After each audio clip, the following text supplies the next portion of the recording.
Time is 10:08, and we're going to start off today with the Truth in Taxation hearing, first for 2019, and the second will be for 2020. Pursuant to Title VI, Article 18, Division 2 of the Illinois Property Tax Code, 35 ILCS 200, 18 through 55 et sequitur, and publication of appropriate notice on Tuesday, November 8, 2019, in the Chicago Sun-Times, a newspaper of general circulation within the City of Chicago. This is a public hearing on a proposed property tax increase for the City of Chicago for 2019. The 2019 levy for which notice was provided in the Chicago Sun-Times totaled $1,474,222,000, the same amount as presented today. However, from the notice to today, the share of the levy used to fund debt service increased by $1,659,000, and the share of the levy used for special and corporate purposes, specifically pensions, decreased by the same amount. This revised allocation is due to changes in the estimated impacts of the proposed refunding. You okay? All right. The following is a breakdown of the information provided in the notice with the corrected amounts. The amounts reflected in the 2019 levy ordinance to be voted on today are correct. The corporate and special purpose property taxes extended or abated for 2018 were $991,434,000. The proposed corporate and special purpose property taxes to be levied for 2019 are $1,090,357,000. This represents a 10% increase over the previous year. The property taxes extended for debt service and public building commission leases for 2018 were $454,930,000. The estimated property taxes to be levied for debt service and public building commission leases for 2019 are $383,865,000. This represents a 15.6% decrease over the previous year. The total property taxes extended or abated for 2018 were $1,446,364,000. The estimated total property taxes to be levied for 2019 are $1,474,222,000. This represents a 1.9% increase over the previous year. If anyone wishes to submit written comment on the proposed property tax increase, please submit them to the Sergeant at Arms in the back for inclusion in the public record. If any member of the public here with us today wishes to speak on this matter, please fill out the witness slip and provide it to the Sergeant at Arms in the back. Now, pursuant to state law, we will first hear from a representative of the taxing district who shall explain the proposed increase, and then we'll hear from those who have submitted a witness slip. And today we have Budget Director Susie Park, who will now state her name and title and explain the rest of the budget here. Good morning. Susie Park, Budget Director. Good morning, Chairman Wagsbag, Vice Chairman Hairston, members of the Committee on Finance, and members of City Council. Thank you for allowing me to join you today to discuss the City of Chicago's property tax levy amendment related to the debt refunding proposed by the Office of the Chief Financial Officer. Last month, Mayor Lori Lightfoot introduced her 2020 budget proposal to City Council. She laid out the path forward for closing the City of Chicago's projected $838 million budget shortfall. Mayor Lightfoot's proposed budget included taking advantage of lower interest rates to replace higher interest bonds that are currently outstanding in order to achieve $200 million of cost savings. Amendments proposed last week increased this estimated savings by $10 million for a total of $210 million. In order to reflect these savings, amendments to the 2019 property tax levy are required. However, the total amount levied by the city in 2019 remains unchanged. Oh, can you hear me? Hello? Better. Sorry. I think this point bears repeating. Last fall, the City Council approved a 2019 City of Chicago property tax levy of $1,474,222,000. The amended 2019 property tax levy before you today totals the same amount, $1,474,222,000. The city is one of several taxing districts reflected on a Chicago residents' property tax bill. The city's portion of the property tax levy supports debt service payments for capital improvements, pension contributions for all four pension funds in the Chicago Public Library operations. The changes made in the amended 2019 property tax levy decreases the amount of the levy required for debt service payments and increases the amount of the levy dedicated to the city's pension funds. In other words, the amount of levy used to fund debt service decreases by a total of $83,923,000, and the amount of the levy used to fund pensions increases by the same amount. Changes in how the levy is allocated between debt service and pensions also accounts for the variation between what was published in the Chicago Sun-Times and the amended 2019 levy filed before City Council. Again, these changes do not impact the total amount of the levy and are necessary in order to reflect the estimated savings from the refunding.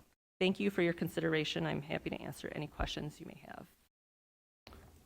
Thank you, Budget Director. Just want to point out that if you are looking for the zoning meeting, it is in 201A. We have several aldermen that will be going back and forth to that meeting.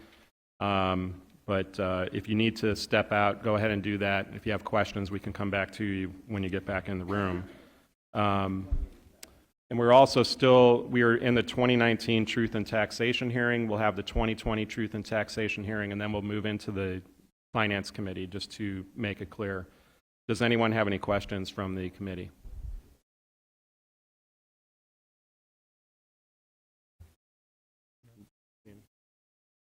Okay. No questions from the committee. Is there anyone from the public who wishes to be heard on this issue? We have a lot of pink slips, but I think they're for the actual Finance Committee meeting. There being no one else wishing to be called, the hearing will be concluded. Will the court reporter please reflect in the record that the public hearing was concluded on Tuesday, November 19, 2019 at 10:17 a.m. Please note we now move into the next Truth and Taxation hearing for the 2020 levy. Okay. Good morning again. We will be starting the Truth and Taxation hearing for 2020. Pursuant to Title VI, Article 18, Division 2 of the Illinois Property Tax Code, 35 ILCS 200, 18 through 55 et sequitur, and publication of appropriate notice on Tuesday, November 8, 2019, in the Chicago Sun-Times, a newspaper of general circulation within the City of Chicago. This is a public hearing on a proposed property tax increase for the City of Chicago for 2020. The 2020 levy for which notice was provided in the Chicago Sun-Times totaled $1,539,300,000, the same amount as presented today. However, from the notice to today, the share of the levy used to fund debt service increased by $15 million, and the share of the levy used for special and corporate purposes, specifically pensions, decreased by the same amount. This revised allocation is due to changes in the estimated impacts of the proposed refunding. The following is a breakdown of the information provided in the notice with the corrected amounts. The amounts reflected in the 2020 levy ordinance to be voted on today are correct. The corporate and special purpose property taxes extended or abated for 2019 were $1,092,016,000. The proposed corporate and special purpose property taxes to be levied for 2020 are $1,104,870,000. This represents a 1.3% increase over the previous year. The property taxes extended for debt service and public building commission leases for 2019 were $383,865,000. The estimated property taxes to be levied for debt service and public building commission leases for 2020 are $434,163,000. This represents a 13.1% increase over the previous year. The total property taxes extended or abated for 2019 were $1,474,222,000. The estimated total property taxes to be levied for 2020 are $1,539,300,000. 33, excuse me. Yep. Sorry, Madam Chairman. Let me repeat that. The estimated total property taxes to be levied for 2020 are $1,539,033,000. This represents a 4.4% increase over the previous year. If anyone wishes to submit written comments on the proposed property tax increase, please submit them to the Sergeant-at-Arms for inclusion in the public record. And if any member of the public here today wishes to speak to this matter, please fill out a witness slip and provide it to the Sergeant-at-Arms in the back. Pursuant to state law, we will first hear from the representative of the taxing district, who shall explain the proposed increase, and then we will hear from those who have submitted a witness slip. And we have with us again Budget Director Susie Park. Good morning, Chairman Wagsback, Vice Chairman Hairston, members of the Committee on Finance, and members of the City Council. Thank you again for allowing me to join you today to discuss the City of Chicago's property tax levy for 2020. The 2020 property tax levy totals $1,539,033,000. This is an increase of $64.8 million compared to the total 2019 property tax levy and includes a $18.4 million increase to the levy used to fund library operations, including the expansion of operating hours to include Sundays, $39.2 million to pay for property tax-backed general obligation debt approved by City Council earlier this spring and used to fund capital projects, as well as an increase to account for the new property declaration completed over the last year. Similar to the 2019 levy, allocation of the 2020 property tax levy used to make debt service payments and the allocation of the 2020 property tax levy used to make pension payments has changed since notice was filed in the Chicago Sun-Times. The amount of the levy used to fund debt service increased by $15 million, and the amount of the levy used to fund pensions decreased by the same amount. These changes did not impact the total amount of the levy and are necessary in order to reflect the estimated savings from refunding. As the city continues to address the financial challenges, the Lightfoot administration has made an effort to put forward a progressive budget that maximizes the efficiency of our government, prioritizes structural reforms, ensure we maintain the quality services our residents depend on, and protects the Chicago taxpayer as we continue to build our financial health and strengthen our fiscal condition today and into the future. Thank you for your consideration. I'm happy to take any questions you may have. Are there any questions from the council or committee members? No questions? Is there anyone else who wishes to be heard on this matter? Oh, Alderman Osterman. Brief question related to the capital portion of the property tax that we voted on in the previous administration. Yes. Is that a multi-year tax, and how long is that? And is there any chance to get state capital that could potentially offset that? So the debt was for 2018 and 2019 capital program. It was for the past 2 years. I think what we are looking at is, how much of the state capital will be coming in, and as we look for the 20 and 21 future. But this debt is for the 2 previous years of capital. So then, moving forward, later this year, next year, we'll be looking at whether we get state capital or whether we need to do something additionally with infrastructure. Correct, for the following upcoming years. Well, let's work on getting money from the state. I'm happy to do so. All right. Is there anyone else who wishes to be heard on this matter? Is there anyone from the public who wishes? Oh, Alderman Urban. Thank you. This is in relation to the levy, correct? Mr. Chairman. This is in relation to the levy, correct? Yeah. Well, I'm sorry, Alderman Urban. I said this is in relation to the levy, correct?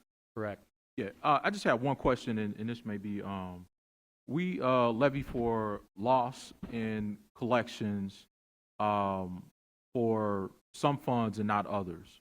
And I noticed that we don't do it for pensions. correct. What if we come up short in the levy?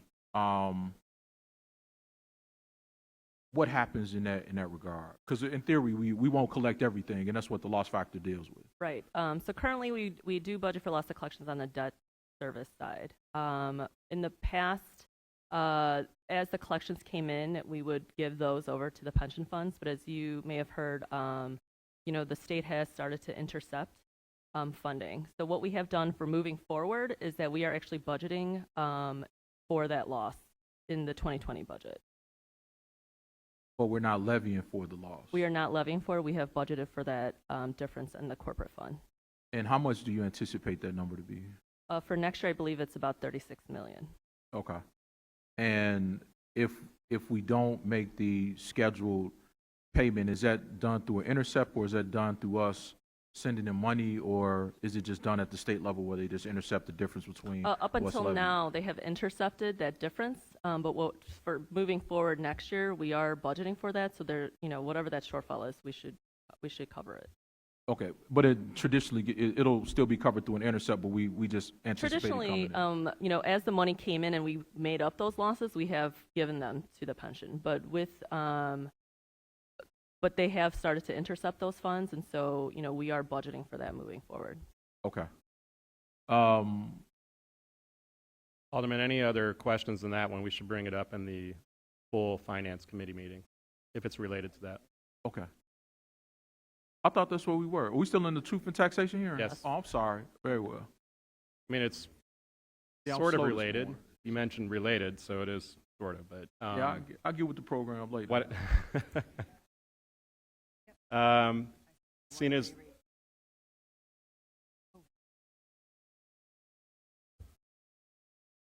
Do any other aldermen have a question on the truth and taxation hearing? It's Alderman Moore. Just real quick, if someone can provide, I know anytime there's a change in taxes that affect the taxpayers, can someone give a breakdown about how that affects the average household, like household with, that's valued at 150, at 250, at 300, and what that impact would be? If you can provide that, that way we can help explain to our constituents their overall impact instead of them just hearing a large number out there. Sure. That we could, as we meet, if we can help educate them and let them know what that impact is to them. Okay. Thank you. Thank you, Alderman Moore. Before we go to public testimony, one correction on the corporate and special purpose property taxes extended or abated for 2019 were $1,090,357,000. To correct the statement there. Do we have anybody from the public who wishes to be heard on this truth and taxation hearing? There being no one else wishing to be called, the hearing will be concluded. Will the court reporter please reflect on the record that the public hearing was concluded on Tuesday, November 19th, 2019 at 10:27 a.m.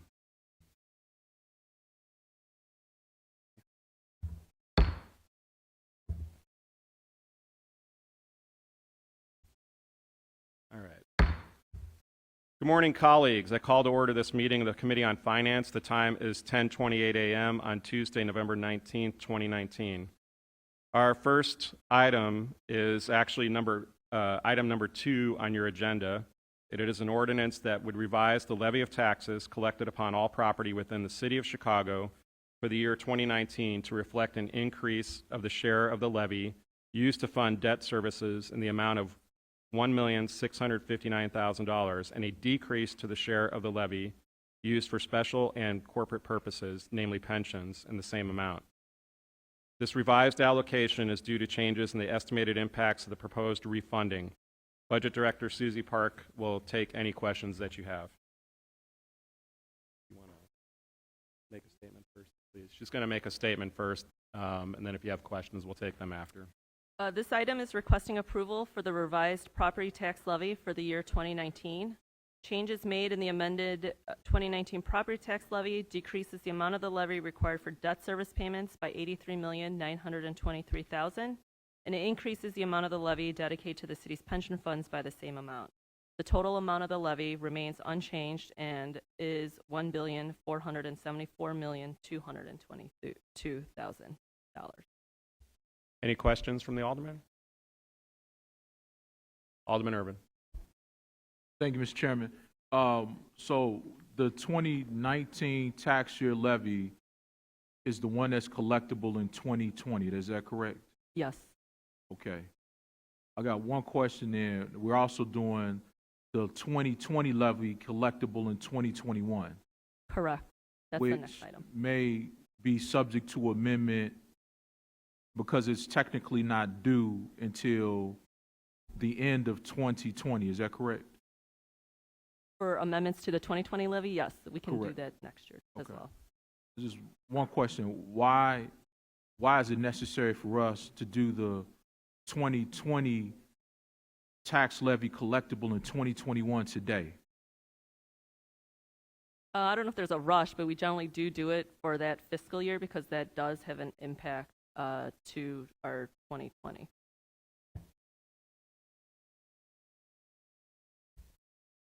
Good morning. Jeff Levine, could you state your name and title? Jeff Levine, Department of Law.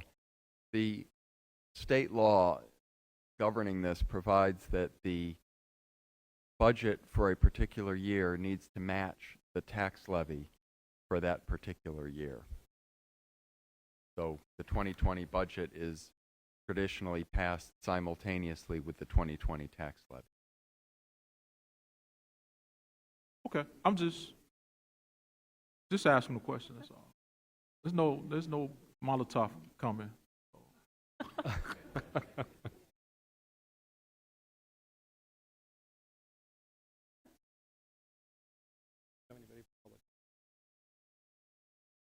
Alderman Dow, Chairman Dow. Just want to be clear, can you just repeat the amount allocated for debt service and the amount allocated for pensions? For 2019, Mm-hmm.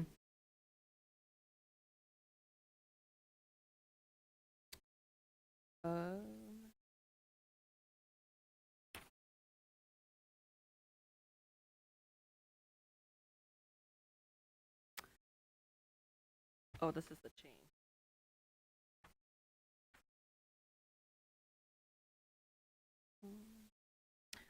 So for 2019, the debt service levy is $383,865,000.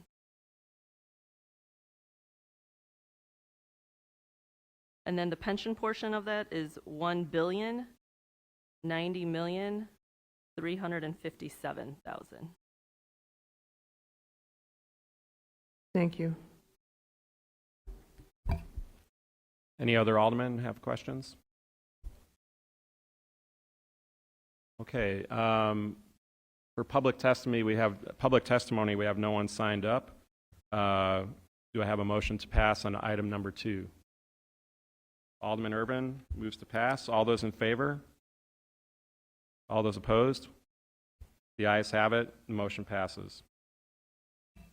Let's see. Item number 3 is an ordinance which would authorize the levy of taxes upon all property within the city of Chicago for the year 2020 that is subject to taxation in the amount of $1,539,033,000. Budget Director Susie Park will take any questions that we have on this item. This item. If you'd like to give a statement Oh, first. yes. And then. This item is requesting approval of the property tax levy for the year 2020.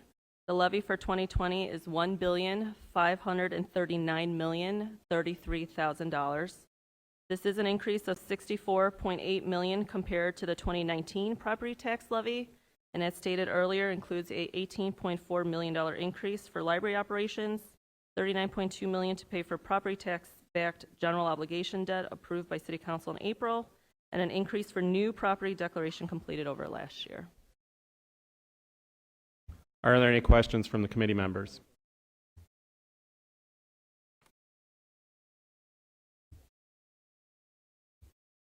Are there any questions from city council members? Okay, yeah. We have 2 witnesses from the public who would like to speak on this item. Shlomo Soroka and Maureen Warren. If you could step up to the microphone over on the side here. Mr. Soroka.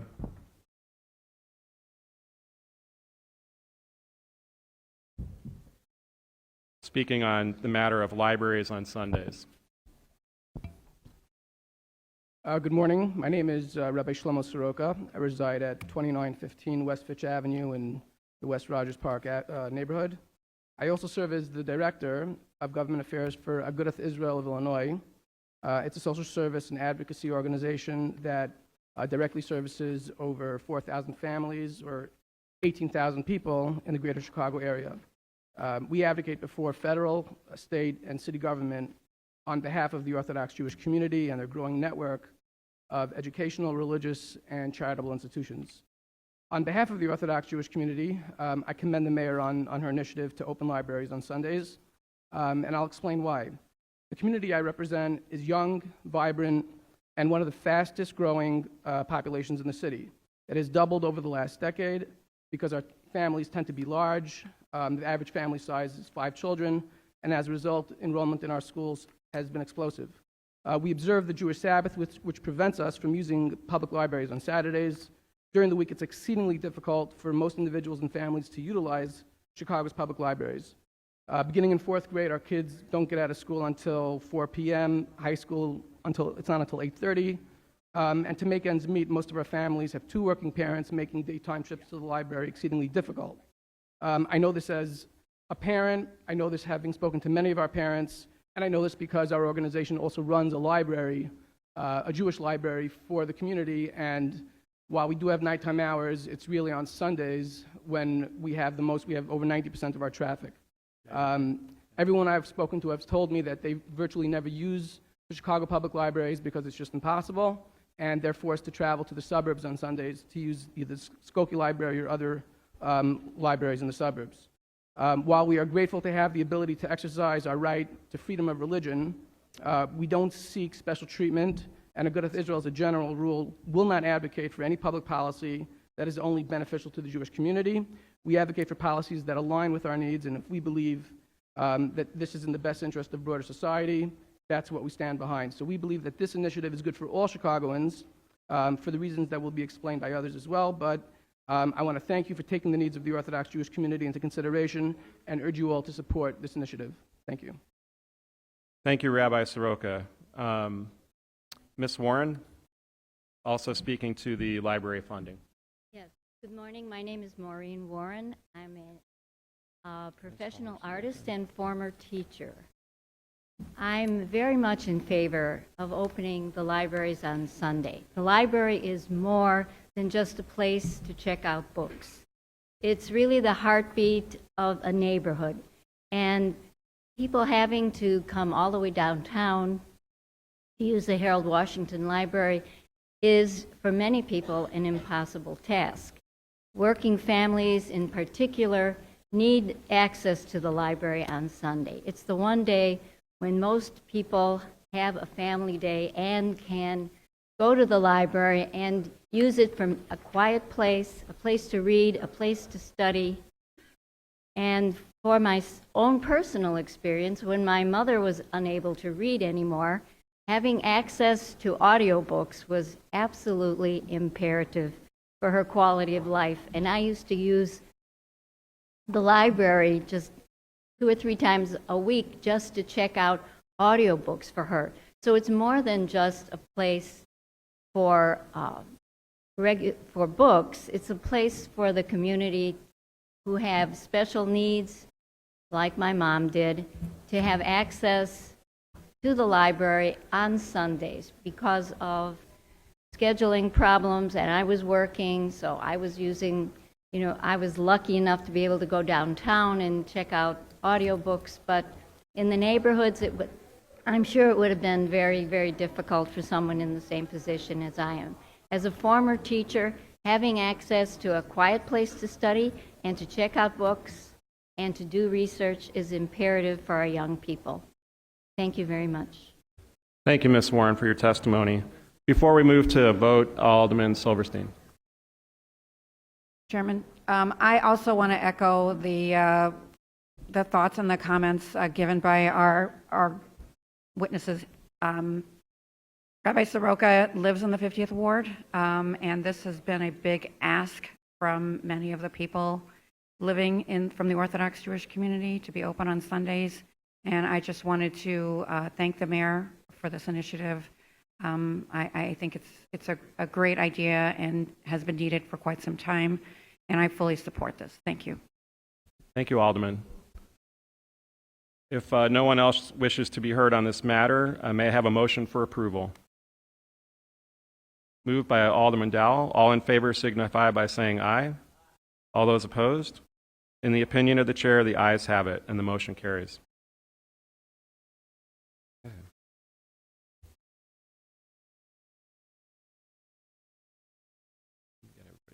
Item number 4 is an ordinance that would authorize amendments to various sections of the municipal code, aka the revenue ordinance. Budget Director Park, CFO Bennett, and other department heads are with us today to answer any questions that you have. If you'd like to start out by giving a statement. So I will provide a brief summary of what is in the revenue ordinance. Article 1 is for taxi cab fees. It reduces the taxi license fee from $1,000 per 2-year license to $500 per 2-year license. The 7-tier taxi cab lease structure is reverted to a 3-tier lease structure, adds a new hourly rate structure, and allows the Department of Business Affairs and Consumer Protection to recognize small estate affidavits to facilitate the legal transfer of a taxicab medallion to an heir, spouse, or child if the owner dies without a will or estate planning. Article 2 is public way fees. It modifies fees collected by the Chicago Department of Transportation for use of the public way. Number 1 increases the application fee for vacation of the public way from $1,000 to $2,000 and increases the reapplication fee from $500 to $1,000. Number 2, it authorizes the Commissioner of the Department of Transportation rulemaking authority to set permit application fees for obstruction of the public way. Such fees will increase automatically in proportion to consumer price index. And number 3, it authorizes the Commissioner of the Department of Transportation rulemaking authority to set permit application fees for dumpsters. Such fees will increase automatically in proportion to consumer price index. Article 3 is for permit and development fee review fees. It modifies the fees and payment schedule for zoning fees assessed as part of the planning process. Number 1, it allows for the upfront deposit of $75 for the review of new construction and additions to existing construction. Remaining fees are to be assessed upon project completion.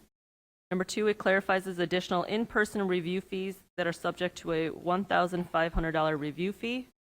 Number 3, it assesses a $1,500 fee for zoning applications within the Lakefront Protection District. And number 4, it authorizes the city to assess 1/2 of the 50 cents per square foot planned development review fee at the time of the planned development review, and remaining fees are to be assessed at the time of the building permit process. Article 4 is parking, meters, and enforcement. It authorizes the Department of Finance to enter into an agreement to enforce parking regulations on public ways, parking lots, and other property owned or controlled by a sister agency or the Metropolitan Pier and Exposition Authority. The parking meter rates in the loop are increased from $6.50 per hour to $7 an hour, and in the Central Business District from $4 to $4.50 per hour. Additionally, the comptroller or their designee is authorized to increase rates once per year based on consumer price index inflationary increases. The Central Business District parking meter zone is expanded to include meters in an area bounded by Grand Avenue West to Ashland Avenue, south to Van Buren Street, east to Halsted, and north to Grand Avenue. City parking lots are also updated to reflect current designated city lots, and the fine for parking violations is increased to mirror the increased parking rate. The city comptroller is directed to install additional parking meters in the loop and west loop. Article 5 is public utility fees. It creates the Utility Billing Relief Pilot Program. Under the program, the homeowner of a single-family or 2-unit residence in the city of Chicago who meet income eligibility criteria for the federal low-income home energy assistance program, LIHEAP, qualifies for a 50% reduced water and sewer rate. Any past due payments incurred prior to enrollment in the program will be waived if the participant pays the 50% reduced rate for all bills during the year following enrollment in the program. If the participant fails to make payments for the reduced rate bills during the year following enrollment, any past due balance, including penalties and interest, will be reinstated to the participant's account. Participants can re-enroll for a second chance to have past due balances forgiven. This also establishes that when non-metered water service has been terminated to any building, structure, or premises, the charges for service shall also end on the date of termination until water service is restored. Additional clarification provides that when there are multiple owners of a property, the owners are jointly responsible for payment of water or water service provided. Article 6 goes into the Chicago Board of Education IGA. This authorizes the Chief Financial Officer to make an intergovernmental agreement with the City of Chicago Board of Education regarding reimbursement for the Chicago Board of Education's portion of the city's contribution to the Municipal Employees Annuity and Benefit Fund. Article 7 is lease transaction tax. It increased the rate assessed on the non-possessory lease of a computer used primarily for the purposes of allowing a customer to input, modify, or retrieve data or information that is supplied by the customer from 5.25% to 7.25%. The tax rate applied to other leases remains unchanged at 9%. This also provides further clarification that transportation network providers, drivers, or vehicle owners are not exempt from the lease transaction tax. Article 8 goes into ground transportation tax and transportation network providers. This makes various changes to the ground transportation tax structure applied to transportation network providers. The tax applied to single rides is increased from 60 cents to $1.13. The tax applied to shared rides is decreased from 60 cents to 53 cents. A surcharge on rides picking up, dropping off, or both in a newly designated downtown zone is established between 6 a.m. and 10 p.m. on weekdays. The surcharge on single rides is $1.75, and the surcharge on shared rides is 60 cents. The $5 surcharge applied to rides picking up, dropping off, or both at O'Hare International Airport, Midway International Airport, Navy Pier, and McCormick Place remains unchanged. The tax on wheelchair-accessible rides will reduce from 60 cents to 53 cents and will not be subject to a surcharge.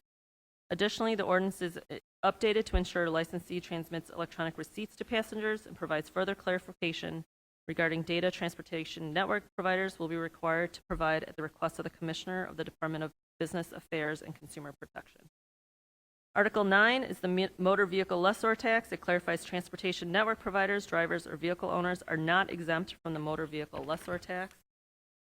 Article 10, for refuse collection, it establishes criteria in order for not-for-profit organizations receiving city refuse collection services and continues to require not-for-profit organizations to pay the monthly refuse collection fee. A not-for-profit organization will be required to have refuse collected by a private scavenger holding a valid city license if 1, the not-for-profit has assets or fund balances in excess of $1 million, 2, the property contains 11 or more garbage carts for refuse collection, or 3, a determination is made by the Commissioner of the Department of Streets and Sanitation that more than 11 garbage carts are necessary to prevent overflow. This also clarifies that in order to receive city refuse collection services, the dwelling unit or property needs to abut the public way, and the refuse container placed for collection is in accordance with Section 7-28-230 of the Chicago Municipal Code. Article 11 is the cannabis tax. It establishes a tax rate of 3% on the gross receipts from the sales of recreational cannabis in the city. Article 12 is the dissolution of the Chicago Infrastructure Trust. It authorizes the Chief Financial Officer and the Budget Director to execute one or more agreements with the Executive Director and the Board of the Directors of the Chicago Infrastructure Trust to provide for the dissolution of the CIT and the distribution of its assets. Article 13, Section 1 is for the power of the Director of Animal Care and Control. It authorizes the Executive Director of Chicago Animal Care and Control to waive the $65 redemption fee pursuant to rules adopted by the Department. Article 13, Section 2 is the Chicago Restaurant Tax. It increases the tax applied to the selling price of all food and beverages sold at retail by the place for eating from 25% or from 0.25% to 0.5%. Article 13, Section 3 is for real property transfer tax. It codifies the transfer of property is exempt from the city's real property transfer tax when a title is transferred from one member of a couple to the other by order of divorce or legal separation. And Article 13, Section 4 is for sandblasting permits. It modifies the permit fee assessed by the Chicago Department of Public Health for sandblasting, grinding, or chemically washing the surface of any building, structure, statute, or other architectural surface from a one-time permit fee of $200 to a $150 fee for the first calendar month and $100 for each calendar month thereafter for which the sandblasting occurs. Thank you. Thank you, Budget Director Park. Do we have any questions from Alderman Osterman? I was going to ask about the sandblasting fee, but I'll pass on that. Okay. The Infrastructure Trust Fund, our dissolution, dissolving it, are there projects that are in process that would be affected? Yes, there are currently a couple. I believe there's the street lighting project that is moving over to CDOT. The Joint Public Safety Training Academy, I believe, is moving to 2FM. And there's also the O'Hare Express system will also become a CDOT project. So there are a couple projects that are in process that will be moving to the department. And the funding for that moving forward would be more conventional? Yes. Okay. Question on the parking and just, it's an annual rite of passage, but I think trying to have the law department take another look at the contract related to our parking deal. I think all of us, it continues to infuriate the amount of money that we're spending on that and the lost opportunity as we look at all the other things we have to do to make up for it. So the new changes, how much expected revenue are we going to, with the changes that we're proposing today, how much additional revenue do we expect in 2020? And is that going to go for true-up costs? Altogether, with the parking meter rates and the adjusted enforcement, it's about $7.8 million. Yes, it will, the amounts for the meter itself will help go for our true-up rate. Okay. That's all. Thank you. Thank you, Alderman. Alderman Silverstein? Thank you, Mr. Chairman. How are you? Good. I know that you and I have had some conversations along with the Commissioner with Streets and Sanitation regarding Article 10 and the refuse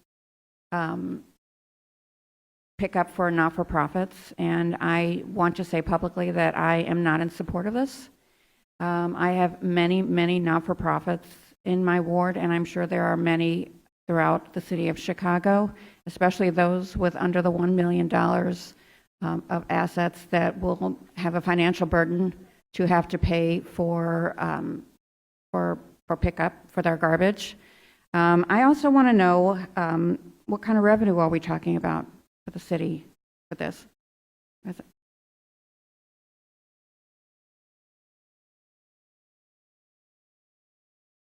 The projected revenue from the not-for-profit billing is about $212,000.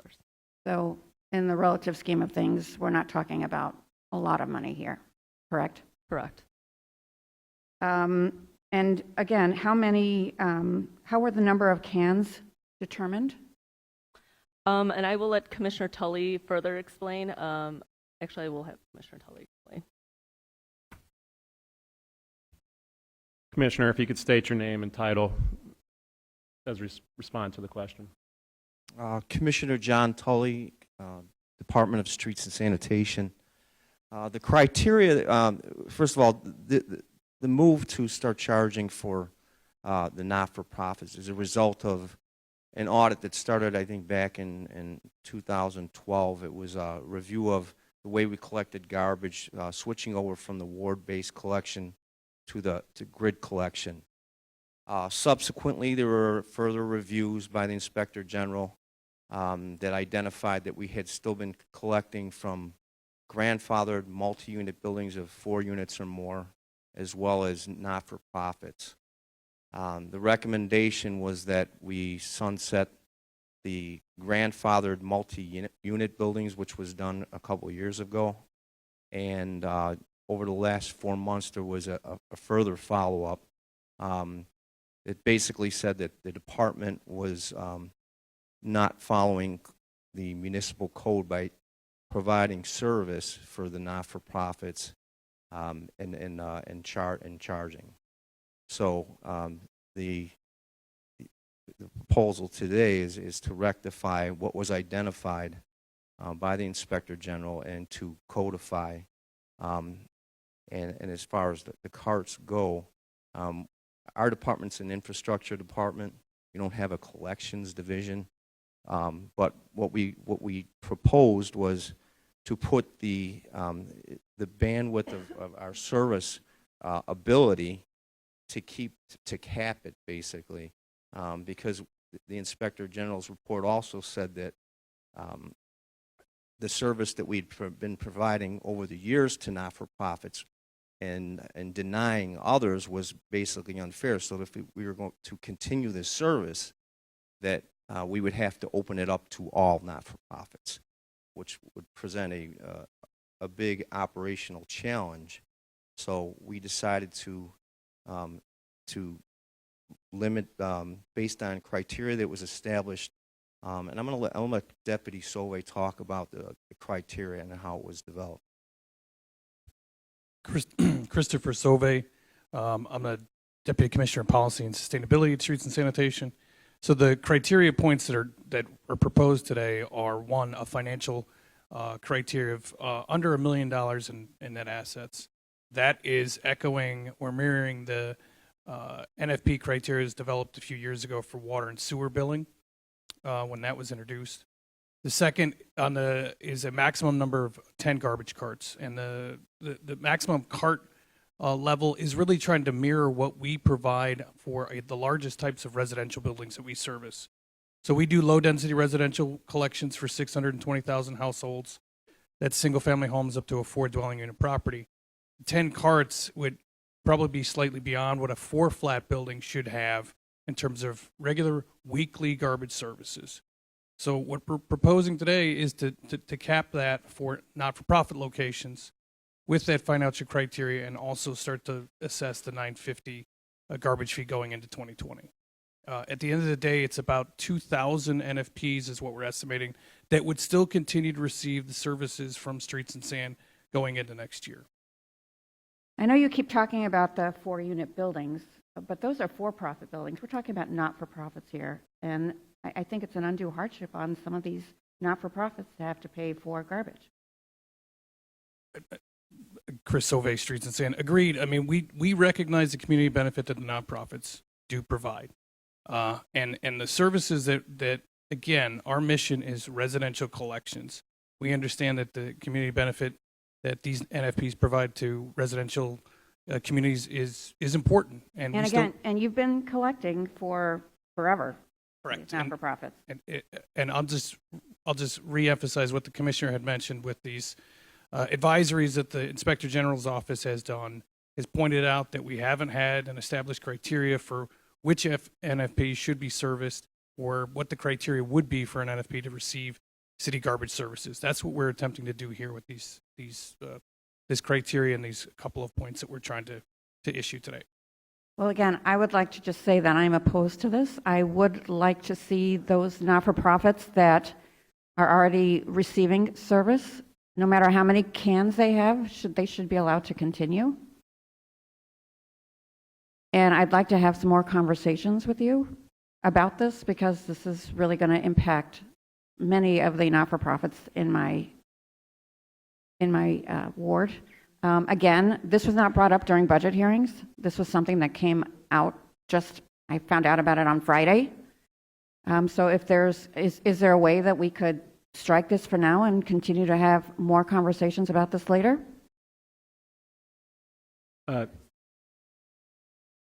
Alderman, I don't think, I think this one was in the original documents that we sent out, and I don't know if it's appropriate to take this one out at this juncture. I'm not sure that any of us knew about this up until Friday. Did you? It was in the original revenue documents. Okay. I don't know if you want to. Alderman, we can continue to work with you. I think part of this is establishing the fee, the $9.50 fee for nonprofits. I understand your concern with the transition. So, the commissioner and myself and you, Alderman, can continue to talk about what that transition would look like. Okay. Well, I'd like to be on the record as objecting to this, and would like to continue to have conversations with you. Yes, Alderman. Thank you, Alderman. Alderman Austin. Thank you, Mr. Chairman. Mine was in regards to the public way, which would go to the Commissioner of Transportation. This is in regards to, I know it's in regards to parking, but this falls under that area of your public way fees. And that's driveways. Will this apply to driveways as well? Okay, there we go. Please state your name, Commissioner. Tom Carney, Acting Commissioner, Chicago Department of Transportation.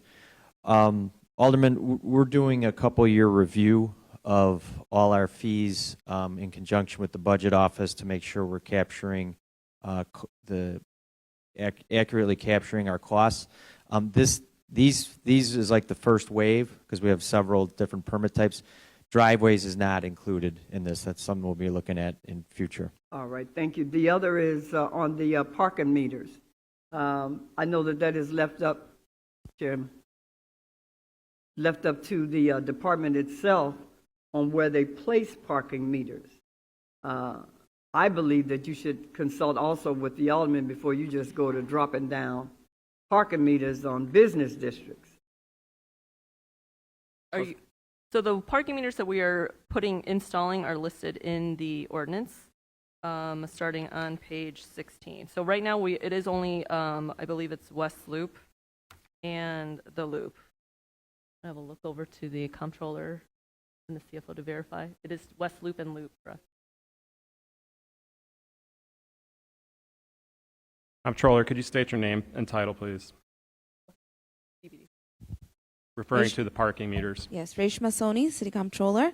Yes, that's correct. Starting on page 16, Section 9, the parking meters will be installed on the west side of West Loop area, and also within the Central Business District in the southern part of the Loop. Okay. Because I have a business area, and I just don't want parking meters to be just placed down before the business district have an opportunity to weigh in on whether they are warranted or not. All right. Thank you. Understood. Thank you, Mr. Chairman. Thank you, Alderman Austin. Alderman Thompson? Thank you, Mr. Chair. I just want to follow up on a question that Alderman Osterman was asking regarding the dissolution of the infrastructure trust. And I know you said there's some existing agreements. What are the existing liabilities? And have we quantified any of those liabilities?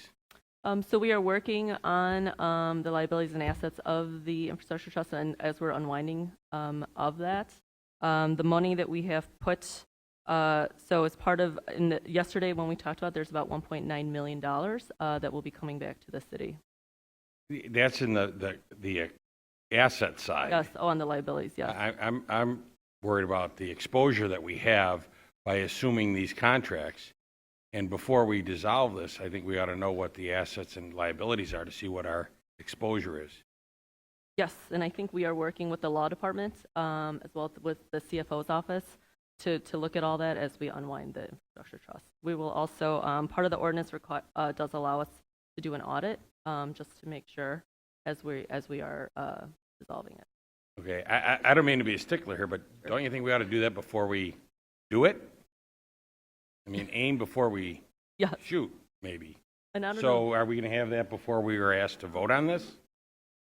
I don't know if the CFO has any comments on the infrastructure trust. Jenny Bennett, I'm the CFO. Hi, Alderman. You are. So we have done a review of the outstanding projects that the CIT has. There are some energy savings projects which we are in the process of terminating. In addition to that, there is some outstanding litigation which we believe we have the risks covered for, especially within the amount of the assets that are being transferred over from the CIT. As the budget director mentioned, we are also going to be doing an extensive audit going forward, but we have done a review of their outstanding projects. So I'm comfortable to support this. The assets, the 1.9 million or whatever we're transferring over, whatever the dollar amount is, that is more than enough to cover whatever exposure we have, whether it be litigation or contractual obligations. Yes, that's correct. Okay, that's all I needed. Thank you. No other questions, Alderman? No, thank you. Okay. Alderman Lopez. I'm higher up this time. Thank you, Chairman. Good morning. Good morning. I have a couple questions regarding this revenue ordinance. Can you explain to me Article 3 when it comes to the permits and fees, why the in-person reviews are $1,500 as opposed to electronic reviews are $75? And what's the justification for having that two-tiered system for individuals for the same permit? I'm going to ask the Assistant Commissioner of the BPD. Who? I'm sorry? Planning and Development.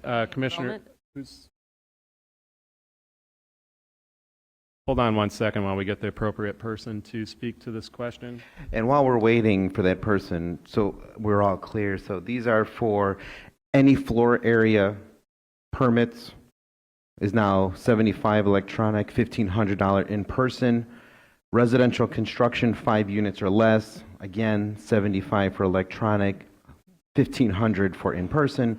Residential construction, 5 or more, same thing, as well as non-residential construction, again, $75 for electronic or $1,500 for in-person review. So part of, at least, I could just briefly update. So part of what we are doing under Article 3 is to charge a upfront cost of the upfront fee is the $75 at the time of application, and then the remainder is the final fee that is assessed once the project has been completed. But how do you, and maybe while we're waiting for DPD to get someone here, maybe the law department can explain, how do you justify 2 different costs for the same permit?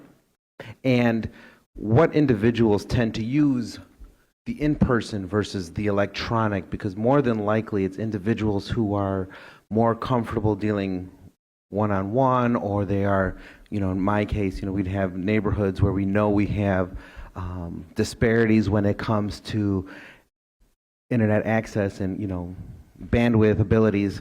So we're actually it would seem we're targeting communities that can least afford it way more than individuals who could, so.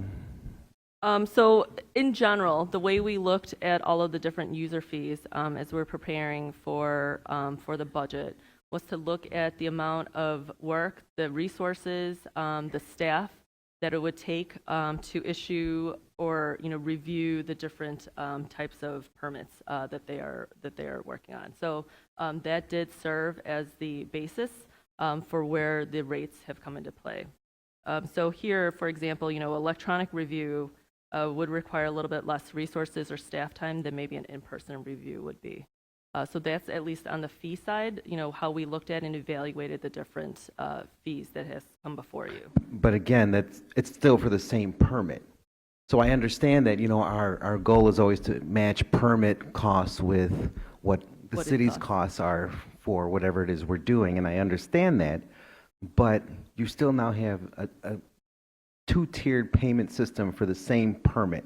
I would think that it would make more sense to say, if we have 20,000 permits and it costs us $20 million a year to facilitate all permitting requests, then maybe it should just be a flat 1,000 across the board, as opposed to hitting individuals who probably can least afford it with a price of this magnitude. Thank you, Alderman. Deputy Commissioner, if you could speak to that, please. Yes, for the record, Matt Bode, First Deputy Commissioner, Chicago Department of Buildings. Alderman, all of my colleagues from DPD are in the zoning matter, but I am familiar with this. This was set up a few years ago. It's a kind of a fast-track concierge service. If somebody wants an in-person meeting with the Department of Planning and Development, they can have that, and they pay extra for that. They pay a premium for that. So that's on certain projects where if they wish to pay a premium for that, they can. But everything else is electronic. We've got the electronic plan review system, so everything moves through electronic. But if they want to have that zoning meeting earlier, and they want to have it in person with the zoning administrator or the assistant zoning administrator, they're allowed. They have that, and that is an extra cost because that is an extra cost for that department to have that staff pulled. What's the current cost of that feature? I think it ranges. I think 1,500 is the lowest. It can go higher. That's current. That was in the current code. That was done a couple of years ago, I believe. So then this is actually bringing the price down? I don't know if this bringing. Oh, sorry.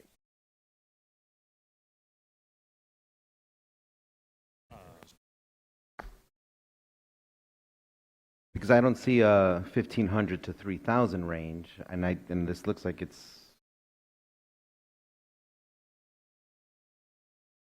So I'd assume that means that there's only one price for this.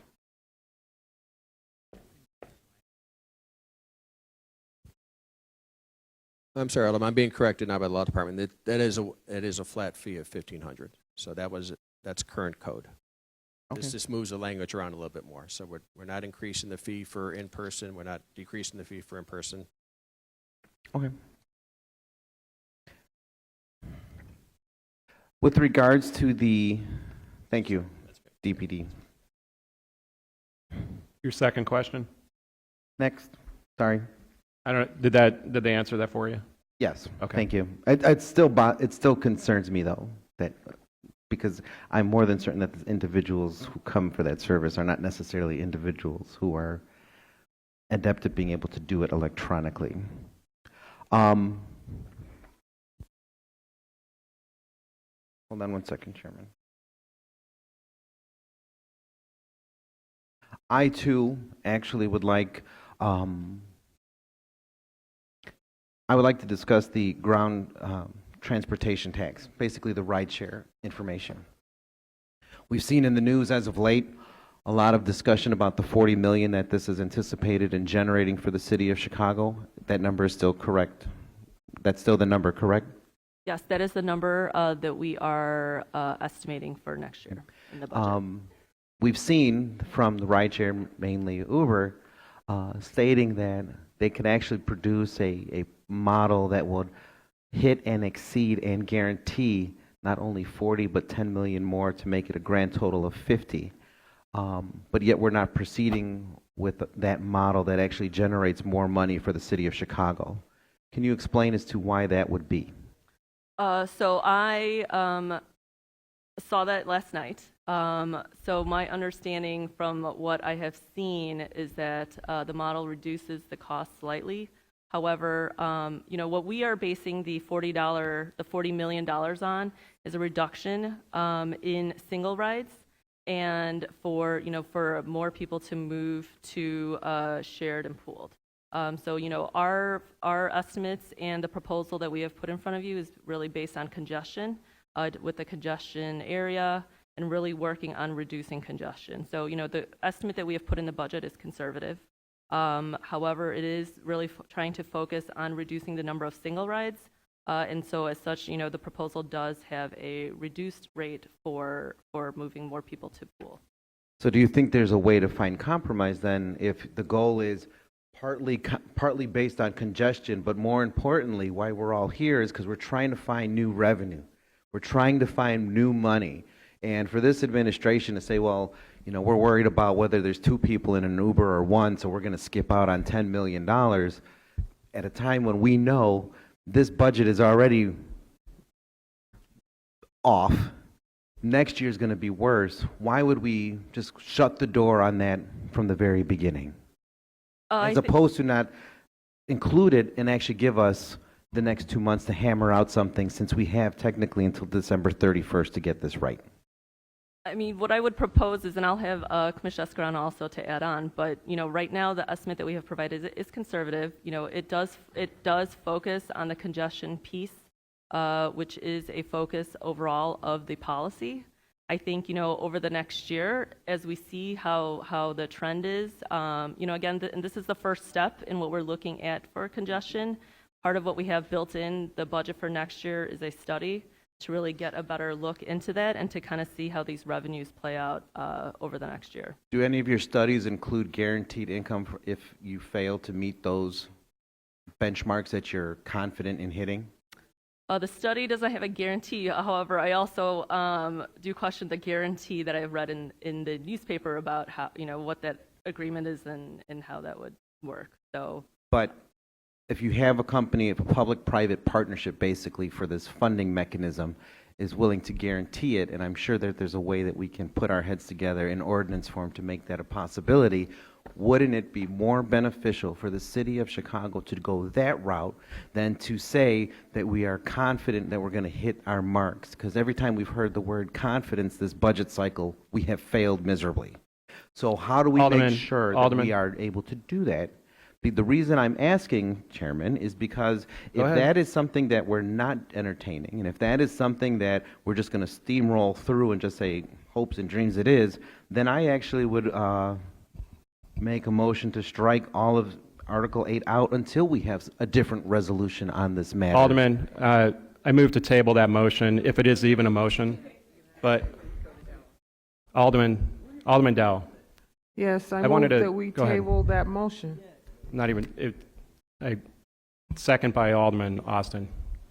But Alderman, let me address that point very briefly. There is a study done by the department, and there's an editorial proposed by Rideshare. Two big differences there. There's been no proposal put on the table, and the only one that we have in front of us today that we're addressing is what the administration has worked on over the last several weeks, if not months, with the rideshare companies. So we're voting on this one today because this is what's been worked on, not something that popped up last night in an editorial by a rideshare company. I'm not talking about editorial, and this isn't the first Well, time that's this exactly what was conversation referred to. This is the exact conversation that people have been trying to have during this whole process, as my colleague Alderman Hairston alluded to. This isn't something new. It's not something we pull out of thin air. This is a legitimate conversation, and the fact that it's being shot down simply because the administration said no is an ironic twist in how things are moving in this city council. Anyway, Budget Director, moving hold on. Let the budget director respond. Okay. In terms of our estimated revenue for 40 million, we feel confident that we will hit that next year based on the proposal that we have put in front of you. Commissioner Escarano also, if you wanted Sure. to comment. So Alderman, understand your concerns, and we have many concerns with the most recent proposal. We have seen actually 4 different proposals from Uber, all which have been extremely questionable. I think that the proposal, which I actually caution calling it a proposal, was like 4 bullet points on what they. What's interesting about the proposal, let me just say, is that they actually finally acknowledged that the plan that we have in place is actually the right plan to address congestion. Because what they've done is they've actually taken our plan and reduced the cost. What's very skeptical for us is that if you take our plan and now their revised plan, and then now they've included a reduction in the fees that we're imposing. So if they're saying we're doing the exact same thing the city's doing, but now we're actually reducing the cost, we're concerned about why are you coming up with 50 and we're coming up with 40. Bottom line is that if they're reducing the cost, certainly I think it warrants a conversation. But I think it actually indicates that we are on the right path, Alderman. And I think that per the budget director, we believe that our estimates are quite conservative. So I think that what this is an affirmation is of the fact that we got this right, and that our plan actually increases the fare in downtown because it's addressing the single rides which are causing the majority of the congestion, and our plan reduces the cost of the shared ride in the communities where we know the shared rides are actually happening. And so understand your concerns, Alderman. For us, this is about congestion, but certainly the revenue is extremely important. I would just caution that this is the 4th plan we've seen, and we believe last hour, we had all weekend, they could have brought this to us during the weekend. We've made ourselves available. And to have it last minute with no supporting data, we have worked for weeks and months to put the structure together where we feel strongly about the data that we get because it's their data. We're getting their data and we're analyzing their data. Thank you, Commissioner. Alderman Lopez, you still have the floor, though. Point of information, Alderman Irvin. Actually, it was a point of order. I guess you all Point had of order. some competing motions on the floor. Did we No. dispose of those? There was a motion made by Alderman Dowell, seconded by Alderman Austin. We never disposed of it. That's my question. So,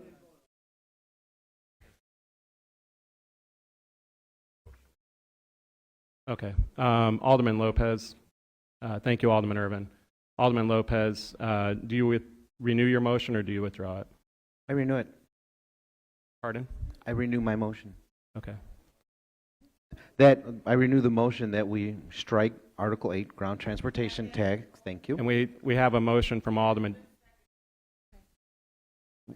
We have a motion from Alderman Dowell to lay on the table that was actually several minutes ago. She had already seconded that motion. Chairman, you gave me the option to renew the Mr. motion. Levine, you can intervene. Yeah. Good morning, Jeff Levine, Law Department. So We have, Alderman Lopez has made a motion to strike a portion of the revenue ordinance. Alderman Dowell has moved to lay that motion on the table. Alderman Dowell's motion does not require a second. So a yes vote in favor of Alderman Dowell's motion is a vote in favor of leaving the revenue ordinance intact.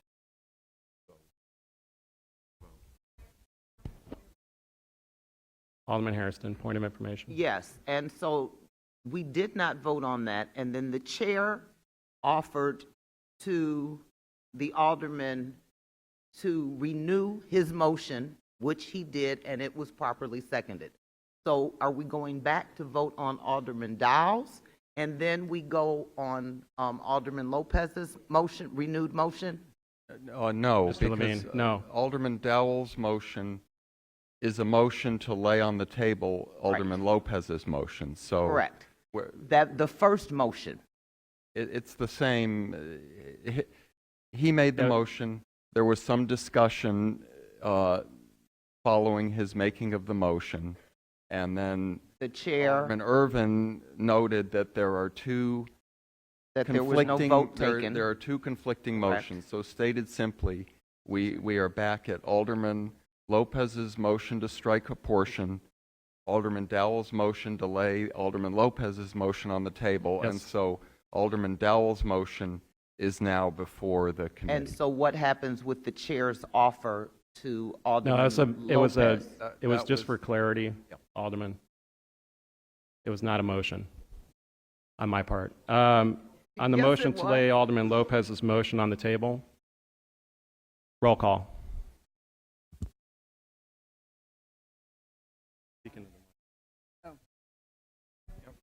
What? Okay. Alderman Dowell, the motion before the body is Alderman Dowell's motion to lay on the table. A yes vote means it is a vote in favor of leaving the revenue ordinance intact and not taking anything out of it. Yeah, let's, I'm going to move to recess for 1 minute, and Alderman Beal, we are following the rules. We are following the rules. I can make a motion to recess before we go into the vote.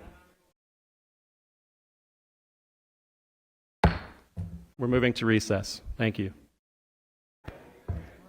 Ladies and gentlemen, bringing the meeting back to order, please.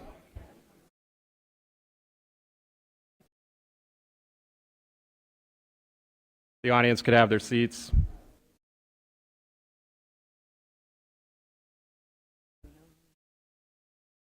So we have before us Alderman Dowell's motion to table to keep the revenue ordinance intact, and we're doing a roll call on that motion. Alderman Riley. Thank you, Chairman. I just wanted to clarify then a yes vote on Alderman Dowell's motion is to keep the rideshare revenue in the ordinance, correct? Correct. So a yes Intact vote. Got to it. keep the revenue ordinance Thank you, intact. Chairman. Thank you. Okay, we will call the roll on that motion. Alderman Hopkins. Alderman Dowell. Alderman King. Alderman Sawyer. Alderman Mitchell. Alderman Harris.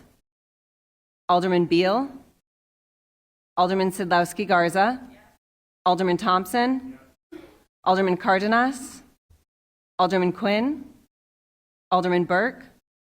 Alderman Lopez. Alderman Moore. Alderman Curtis. Alderman O'Shea. Alderman Brookins. Alderman Tabarez. I'm sorry, did I just miss Brookins? No, okay. Alderman Scott. Alderman Burnett. Alderman Irvin. Alderman Taliaferro. Alderman Roboiras. Alderman Austin. Alderman Villegas. Alderman Mitz. Alderman Sposato. Alderman Napolitano. Alderman Riley. Alderman Smith. Alderman Tunney. Alderman Osterman. Alderman Silverstein. Apologies. Vice Chair Hairston. Every time. every time. It's never going to fail. I apologize. Okay.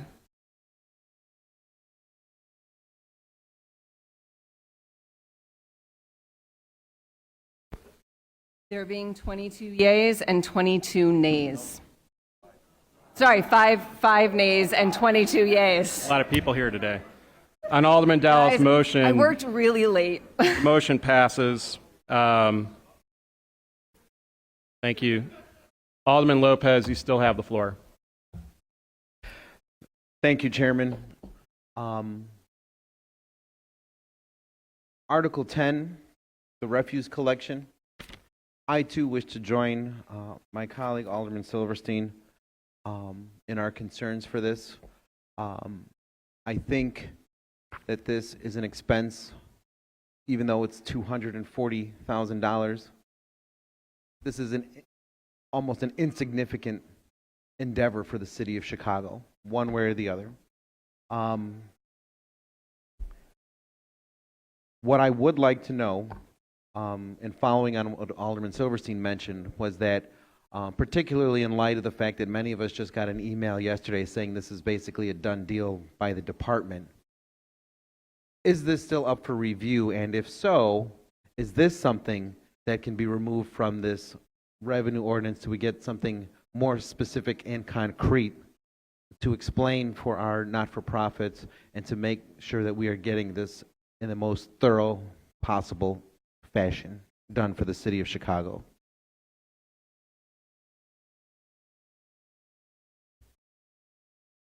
Is the question for the chair? It's for you. Oh, for me, regarding... I know what I could do with the chair. I'm just proposal? Okay. asking.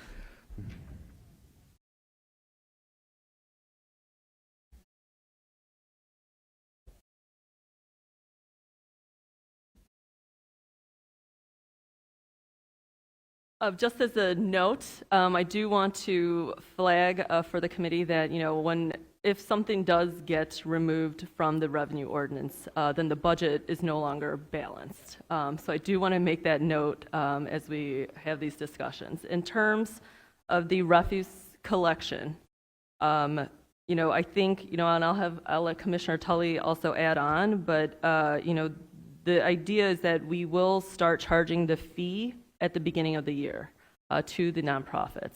In terms of the transition, I understand, Alderman Silverstein, and if this is the same concern of, people who are in this in-between, whether it's the criteria for who, continues the service or not, I think that is a conversation that we can continue with the commissioner. So this budget, just so we're all clear since you brought it up, Yes. would be out of balance, even relatively speaking, because I still don't believe this is fully balanced yet, but it would be relatively unbalanced by $250,000. Yes, so 10 billion. we are balanced to the penny. So I'm not questioning that part. Yes. But we also have until December 31st to be balanced, correct? Under state statute, we do have till the end of the year, correct? So, with that in mind, knowing that there are some colleagues of mine, as well as myself, who have concerns about this, can we remove this for the time being and present something that is more functional by the end of the year, that addresses all of the concerns so that we're not just steamrolling ahead with this, which some of us might have questions about? So, Alderman, is the concern I guess my question is, what is the concern? The concern is for anyone who maybe has to find other private collection services that may fall no longer within this criteria?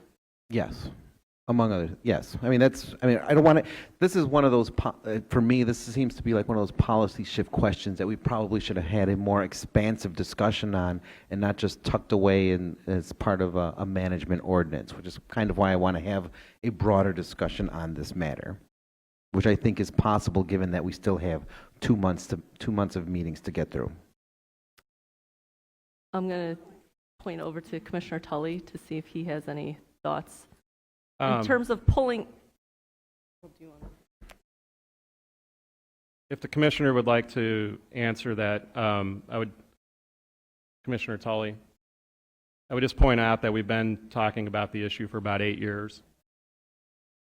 Yeah, yes, agreed. Go ahead, John Tully, Commissioner. Commissioner, Department of Streets and Sanitation. This was, again, in response to an audit that the Inspector General indicated that the department was not collecting revenue that it was due.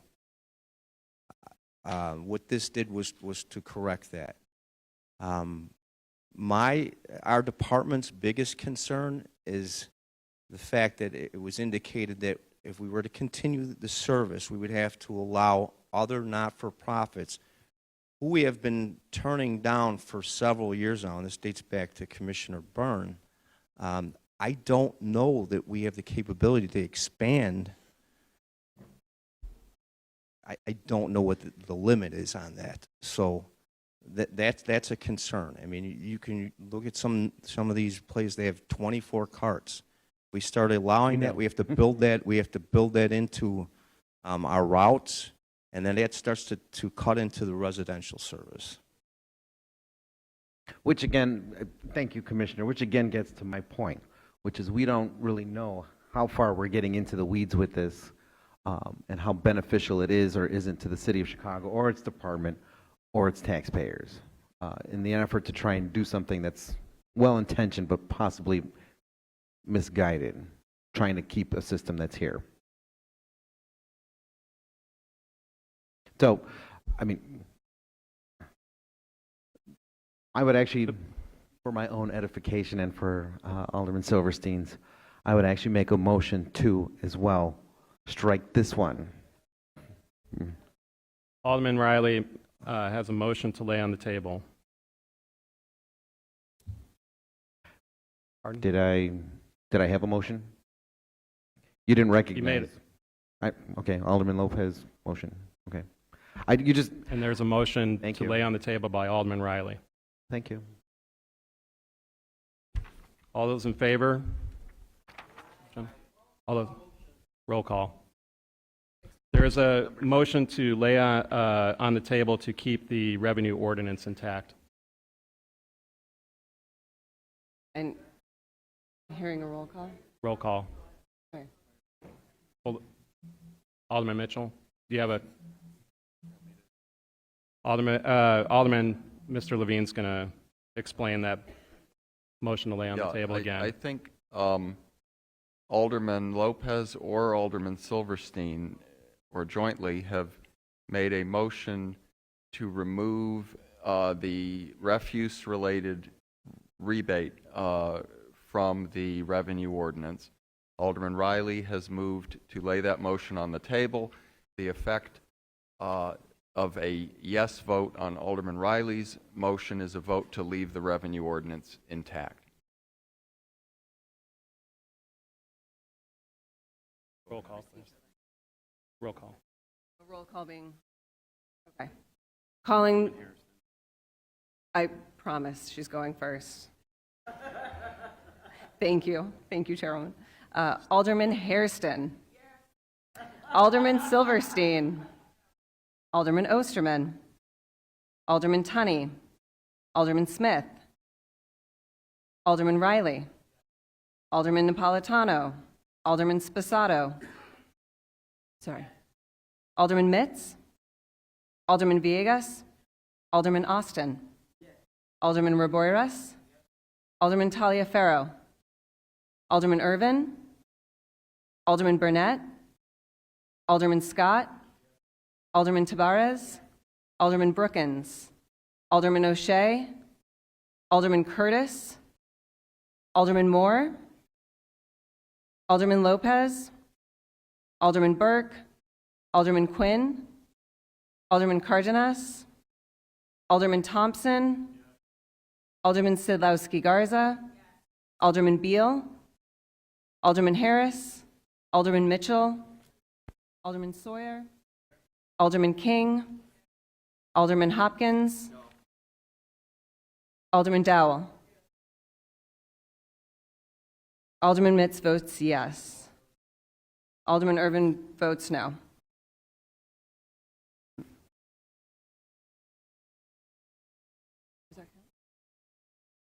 There are 20 yeas and 5 nays. So Alderman Alderman Riley's motion to lay on the table passes. Alderman Lopez, do you have another question? Thank you, Chairman. You're welcome. You're welcome. No? Okay. Alderman Hopkins. Thank you, Mr. Chairman. Moving on to Article 12, this came up during our briefing. It was suggested that more discussion and more analysis of the fate of the infrastructure trust was indicated. There was a suggestion that an audit be done. I specifically asked if the audit could be, in fact, a forensic audit, with closure of the books and accounts in mind. But that such an audit would include an MD&A section with sufficient amount of detail for the record. Let's figure out what went wrong with this. I actually support the decision to eliminate it, but I don't think we should do so under the cloak of darkness. There's a lot to be learned. There are lessons that are there for us moving forward because it was a well-intended effort. And there may be a variety of explanations for why it didn't work out. I think we need to know that, and that's not something that can be answered quickly. It requires some close scrutiny. It requires some field work. So what would be the result of my request for an MD&A section to be included in this? In the actual agreement as we're dissolving, I mean, that is what we're working on currently. So, I think we are open to, the recommendation you made on Friday.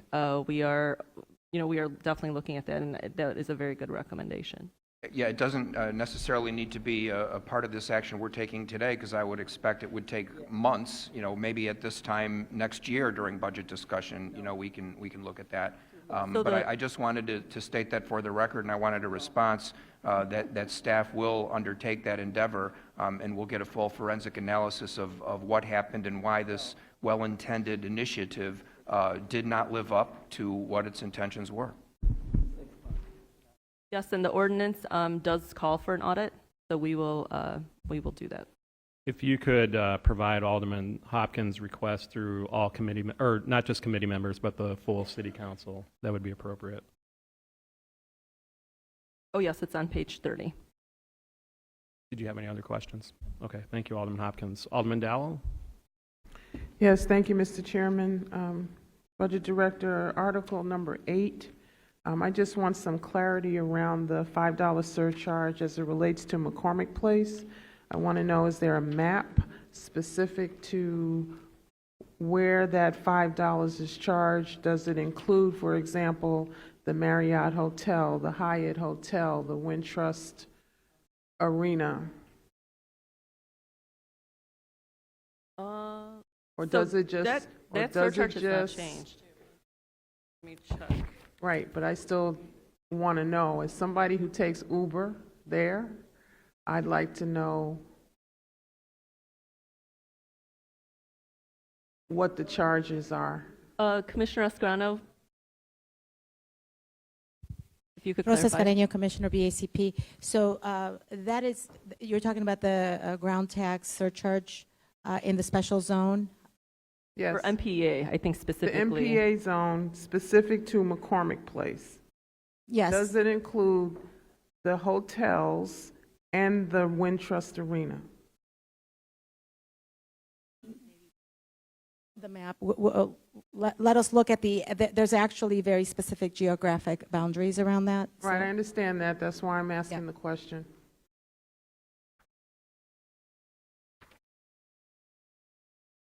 It does not. It does not include either hotels or the Wintrust Arena. Is that what you're saying? It does not. Thank you. Thank you, Mr. Chair. Thank you, Alderman Dowell. Alderman Beal? Mr. Chairman, I just have one quick question. You stated earlier that any amendment to the budget would be the budget would not be balanced, correct? The amendment to the revenue ordinance. To the revenue ordinance, okay. How much is revenue down right now in water? Do you have that number yet? I do not have that with me. Okay, as of that August, too. we're down $165 million as of August. Okay, so how's that revenue going to be made up? Number one. Number two, with the money not coming from Washington, you're banking on that. So wouldn't that mean the budget is out of balance? Because we're relying on money to come from Washington that we probably won't get? What funding are you speaking of? The ambulance reimbursement? We feel confident that money. Confident does not get it. You felt confident last week when you went to Springfield. So the way the budget is balanced is that we have revenue that we are anticipating as well as costs that we are projecting. Okay. So, right now, all the revenue packet the revenue ordinance that we have put before you are revenue that we anticipate coming in 2020. Okay, so what happens if we don't get that revenue? So in any case where revenue comes in less than or more than, we look on a quarterly basis or even monthly and where our expenditures are against the revenue that we are anticipating. Okay. When do you anticipate hearing or knowing that the money is coming from Washington? We are hoping by the end of this month. The end of this month? Yes. So before the end of the year, if that money doesn't come, you will come back before this body to do what? If that money does not come in, we will come back. Mm-hmm. But right now, we anticipate that it will, and so it is remaining in the budget. Okay, so once again, we're hoping that we get some money from Washington. So there's 3 different items when you first came before us that we would have to address if we didn't get any money from Springfield. We didn't get any money from Springfield, but yet nothing has changed as far as the budget. We have changed the budget because we did not get the real estate transfer tax, and so we have adjusted. So yesterday, the amendments that came before the budget committee did take out that revenue source, and we made other cuts and adjustments to the budget to rebalance. So we it. continue to make cuts, but yet we're still adding, to certain areas like, automatic expense accounts, jobs. So we're adding that, but we're cutting services that are more needed, in my opinion, to be able to serve the people of this city versus serving the body that serves the city. We made different adjustments to replace the real estate transfer tax, as well as other cleanups yesterday to rebalance so that we are balanced with the revenues that we are anticipating coming in. Okay. Now getting back to the water. So knowing that revenue is down, how are we going to make up that revenue? For which That 165 million that we're down as of August in water. So water is its own fund. Right, So I get that. I will go back. We should be tying our expenses to the actual revenue. So I will take a look at that and get back to you. Okay. Thank you. Thank you, Madam Chair. Could you provide that through the chair to Yes. the entire committee? Thank you, Alderman Beal. Alderman Riley? Thank you, Chairman. I have a few questions related to the revenue ordinance, and some are follow-ups on some of my colleagues' questions. Looking at Article 1, taxi cab fees, you're proposing to make some changes to the wheelchair accessible cabs. How large is the fleet of wheelchair accessible cabs in the city? I'm going to ask Commissioner Escarano to answer that. Commissioner, could you state your name again?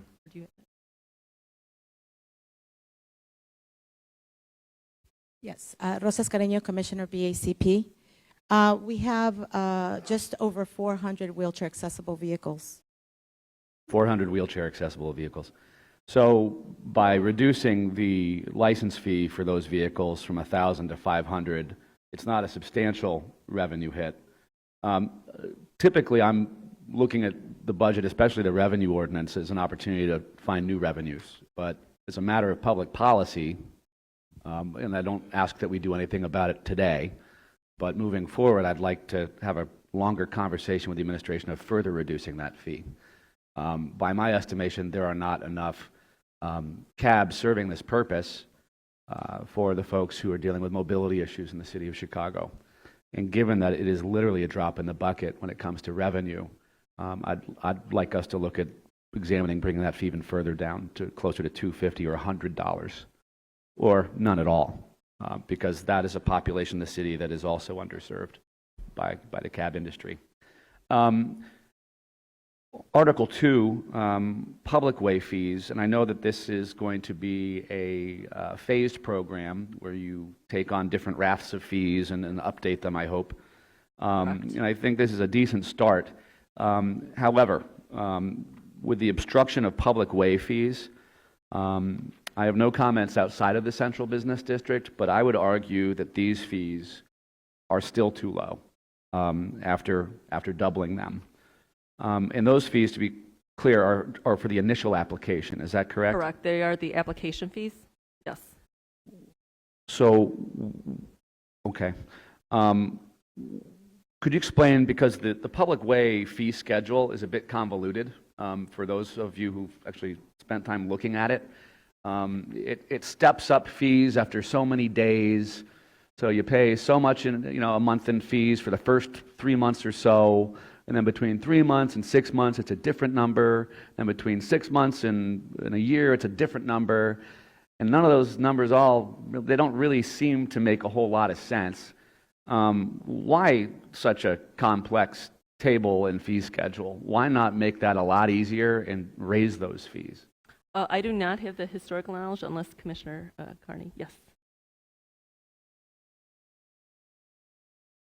Hi, Alderman. Commissioner Escareno, Business Affairs, Consumer Protection.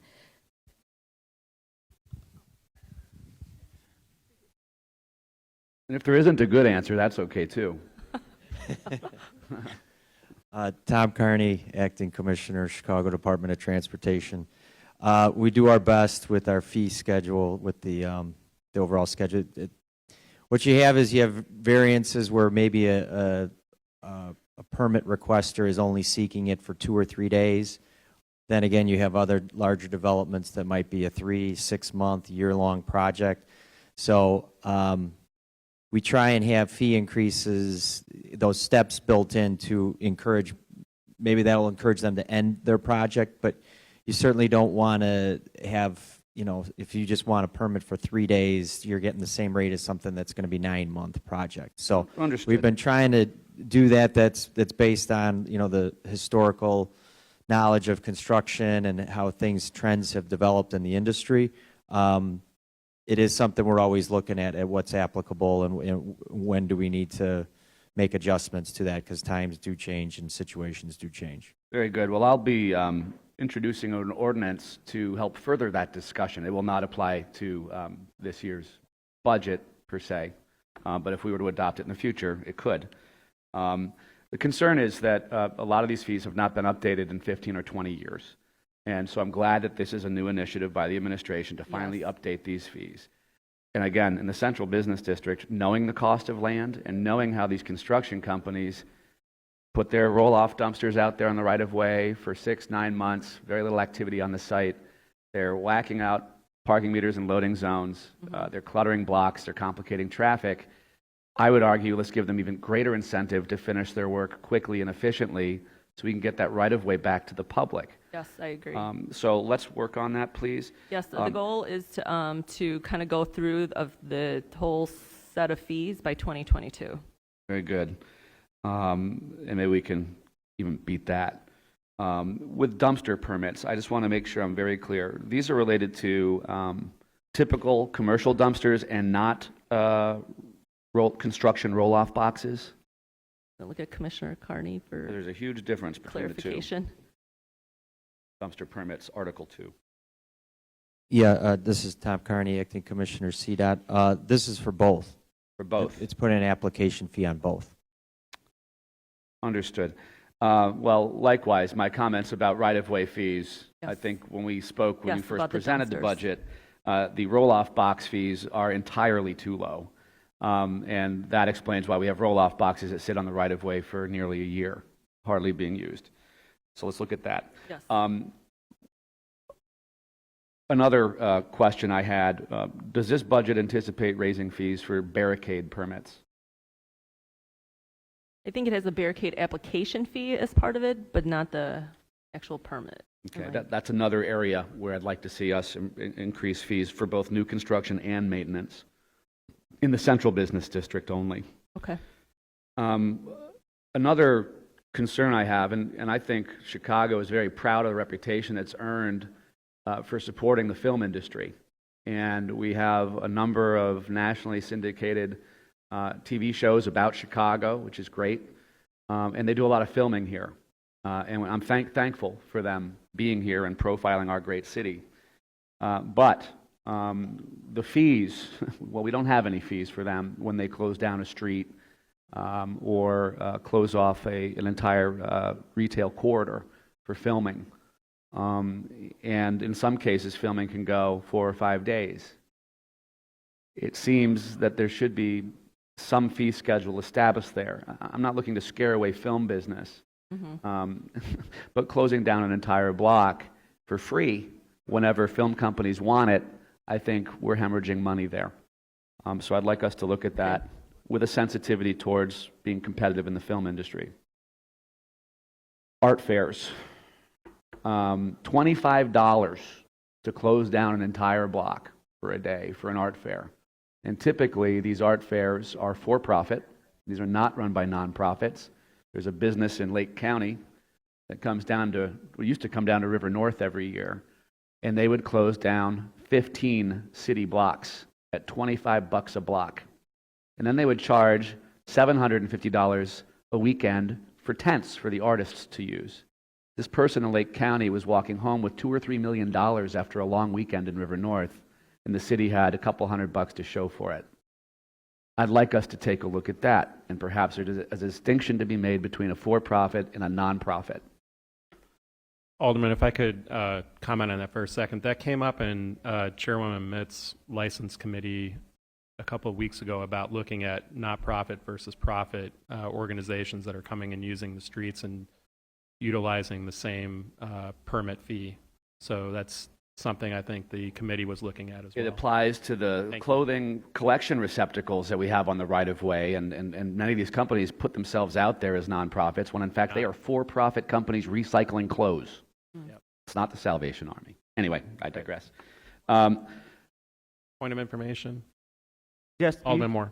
You just said that you'd be looking at the for-profit and not-for-profit, but I think as with the garbage situation that we're doing, you have to look at those nonprofits sometimes that on some type of scale, whether they're in excess of 5 million or 10 million, whatever that number is, because although they are not-for-profit, they are not-for-profits that are making a killing and that sometimes using it at using the city for that, and you have executives making salaries higher than the mayor. And so you want to make sure we look at those type of not-for-profits as well, and just not the for-profit. Thank you, Alderman. Alderman Riley. Thank you, Chairman. Point of information. Vice Chair. Thank you. I would also ask that we would look at local fairs, neighborhood fairs to be not included because they are smaller organizations. I've got the Hyde Park Art Fair, the Hyde Park Community Fair, which are not these huge money generators, and it's already difficult, the fees that we're charging now for these smaller organizations. So I just ask that some consideration be put into that for that as well. Thank you. Alderman Riley. Thank you, Chairman. And to be clear, the mayor's proposal does not call for raising any fees on any of these fairs. Is that correct? Correct. So I just want to point that out. This is my own personal issue. And I agree with my colleagues that small nonprofits should be given due consideration. With regard to Article 8, not to go back to that sore subject of the ground transportation tax, but I will. I wanted to just clarify something, because everyone's talking about this new magic revenue proposal that Uber and Lyft discovered overnight. And I appreciate them bringing forward ideas for us to consider in balancing this budget, like I appreciate every stakeholder. But it's not lost on me that Uber and Lyft weren't lining up 2 months ago, 3 months ago, to come in here and talk about helping the city find new revenue. Is that correct? Did they engage with you many months ago saying, please, raise fees on us? No. No, of course they didn't. They showed up when they got scared. And my experience with the sharing economy, because we've got our friends over at Airbnb, we'll talk about them when we're done with the budget. When they say trust me, think twice. My experience with the sharing community, looking at other cities, is that they get away with just as much as they can, whenever they can, and if they're up against the wall, suddenly, altruism. How can we help our partner, the city of Chicago? Well, I disagree with that approach. This was not a good faith proposal. This was, please get us off the hook. Let's find some way to slow this thing down. I've worked for regulated industries, and that is in the playbook, folks. So this is nonsense. I'm glad that we preserved the $40 million in the budget, and if there's room to make improvements, well, gosh, I will roll up my sleeves with any member of this council to do that, and I'm sure the administration stands ready as well. Refuse collection fees. This is another one that I could use a little help with. We've had some discussion about nonprofit organizations and the fees for them. What is the total universe of nonprofit organizations we're talking about? How many organizations, by this definition, fall into that universe? I'm going to ask the commissioner or deputy commissioner. Chris Sauvé, Deputy Commissioner of Streets and Sanitation. So, Alderman, within the universe of the utility billing system, there's a little over 4,000 NFPs that currently have an exemption on their water and sewer charges. So, again, we're using that financial criteria that already exists for that, for the not-for-profits. Alderman, excuse me, Alderman Moore. For those not-for... Alderman Moore. Alderman Moore, could you step aside, please, while he's answering the question? So we're using that financial criteria that already exists and that process already exists. From that, there's approximately 2,000 that currently have the garbage services. Understood. And the total cost, the revenue estimate here is what, About $212,000. $212,000. Thank you. For the record, 95% of the residents of the 42nd Ward, residents who pay all the same taxes everyone else in the city pays, they pay for private waste hauling service.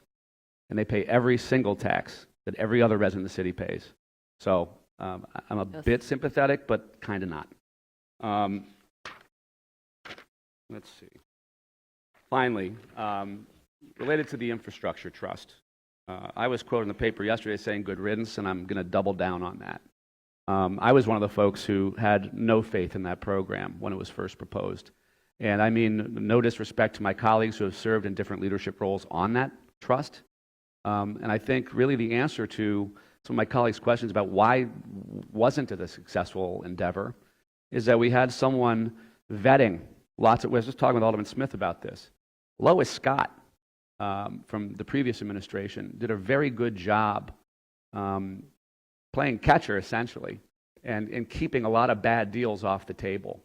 And I think that, unfortunately, a large number of the folks in the pool looking for public-private partnerships, guess what? They're motivated by greed. And so when we do find a good public-private partnership deal, they're rare. And I think that's why this particular program struggled as it did. So in no way am I discrediting the folks that worked on it. I thank them for it. But this thing was designed to fail. It was never going to be a success, and I'm glad that we're shuttering it. That's all I've got, Chairman. I just wanted to clear up a few points on the record since we've been talking about these various fees. And I'm going to renew my call for a work group, and I don't mean like once a year, to accelerate getting these fees updated, because there is a lot of money that we're hemorrhaging that we shouldn't be. So, Chairman, maybe with your leadership, we could set up a subcommittee to do just that with Chairman Dowell's committee. I think we can work on that. Thank you, Alderman Riley. Thank you, Chairman. Thank you. Point of information, Alderman Question, Austin. my colleague who was speaking in regarding percentages.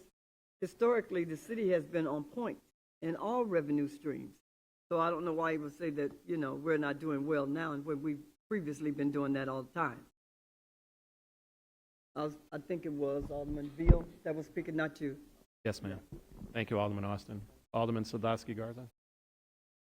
Thank you, Mr. Chairman. I just have a couple of questions. Commissioner Escarino, how are we going to police the ride share on the congestion tax? I mean, I am totally for that, but when we say, oh, if there's only one rider, blah blah blah, how are we going to police that? Is there a reporting? I mean, because there's no way for us to know how many people are in a car. Right. So, yes, we get data from the companies that indicates when there is a single trip and or a shared trip. So that's the kind of data that we currently get. So the company provides you guys data already? Like I just had one ride, I took one guy to O'Hare. Mm-hmm. Oh,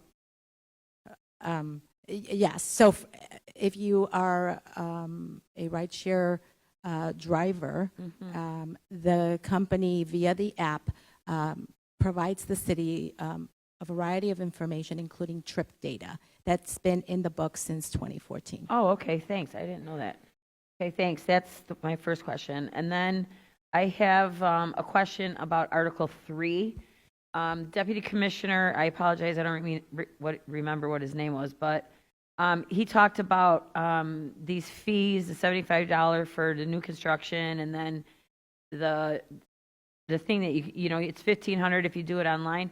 And then he said if you want to fast track it, it costs more money. I got a problem with how do we if you fast track it, if you expedite a permit, you have to pay extra. That's like pay to play or something. I mean, Okay. And I do want to say, I've had constituents try to like build a porch, and they submitted their stuff online, and it took like 5 months, and then they called me like, I can't get a permit. We went upstairs, and there was one guy sitting there. It took him 3 hours to get a permit to build a porch.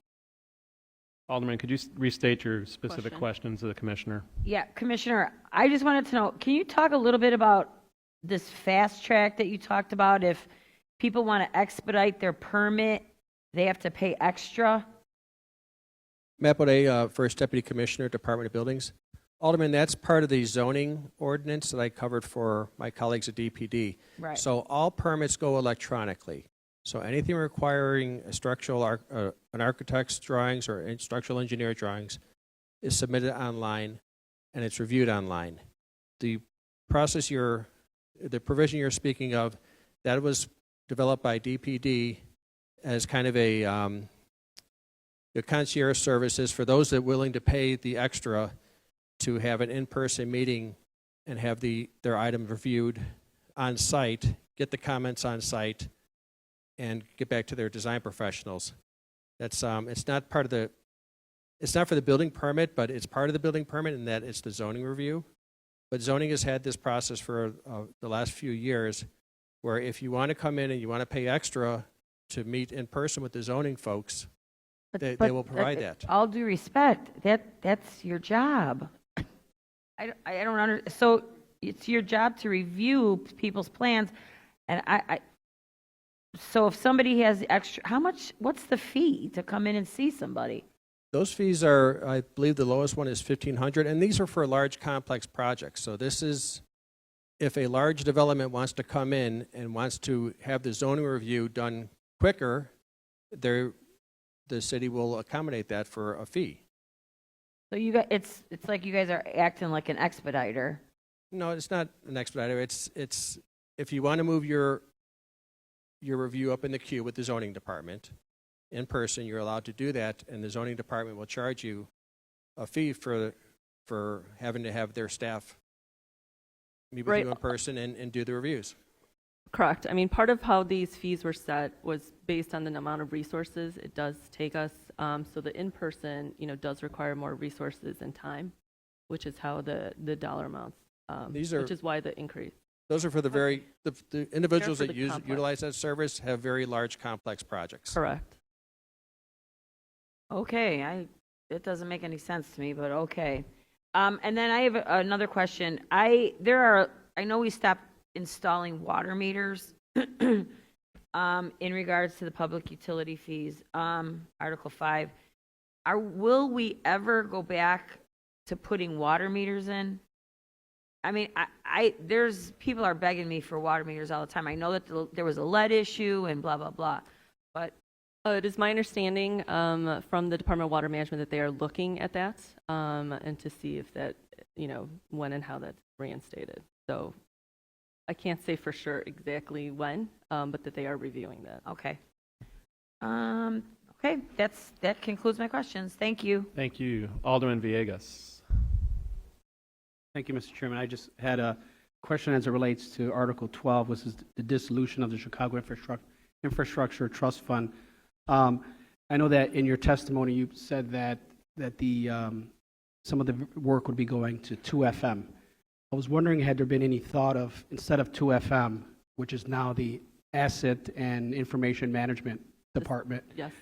which I would view as a department that deals with existing structures, if that could be moved to the Public Building Commission, which is an agency that historically has done new construction, whereas 2FM, under the previous administration, began that process of doing new construction and should have really just been there for the management portion of it or for the maintenance portion of it.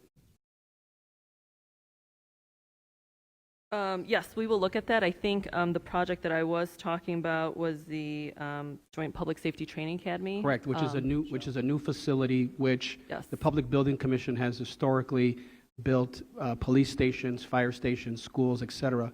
And I think that under the previous administration, for some reason, the Public Building Commission was underutilized. And I think that given that there's a capital bill that passed in Springfield and some vertical projects that have been identified, I think it'd behoove us to take a look at utilizing the Public Building Commission, which was put in place to deal with new construction. Yes, we can take a look at that. Thank you. Thank you, Mr. Chairman. Thank you, Alderman. Alderman Michelle Smith. I have a couple questions. With regard to the dumpster fees, I just want to understand exactly what we are talking about. You, Commissioner, stated that, Commissioner Carney said that these are for all kinds of dumpsters, so this same permit application fee is for whether or not you have a dumpster behind your store as well as a construction dumpster? I want to make some clarity on that. This permit fee. Tom Carney, Acting Commissioner, Chicago Department of Transportation. So part of the exercise that we did with the Budget Office was evaluating what our costs are as a department for the personnel to receive applications, review the applications process, and approve. So it's assessing an application fee to cover, make sure we're accurately covering our costs to do this processing of it. So it's a fee for the application for to help support our computer programs and things of that nature. Okay, so it's the same for that piece of it, but then once you have, you're paying the actual permit, so is the permit fee then different, the final fee, or is this the only fee assessed on either a dumpster behind your store or a dumpster on the street? So depending on a variety of factors, then what type of work you're doing, if it's central business district, the number of feet and things of that nature, you're going to have a different permit fee based on your circumstances, length of time, and things like that. This is just an application fee on the front end of that. So your permit fee will just depend on your scenario, your unique scenario. Okay, and then the final permit fee for a dumpster that's used for trash every day is very different than a fee for a construction dumpster. Well, are you talking about a refuse container? Yes. Like, yeah, no, that's different. Totally different. That's All right, different, because yeah. it says dumpsters, roll-off boxes. Okay, so let me ask this again, because Alderman Riley had a question about it. Does this permit application fee apply to a refuse container in an alley? No, that doesn't. No. Okay, so these are just for temporary dumpsters that are in the public way for some reason? Yes. Okay, there was a little lack of clarity. All right. Thank you for clearing that up. I will join in Alderman Riley's call for a continued evaluation of these fees, and you don't have to talk anymore about it. With regard to the Infrastructure Trust, I was in that group that had a lot of suspicions about this from the very beginning. And I'm glad, in a way, that we learned that public-private partnerships rarely help the public.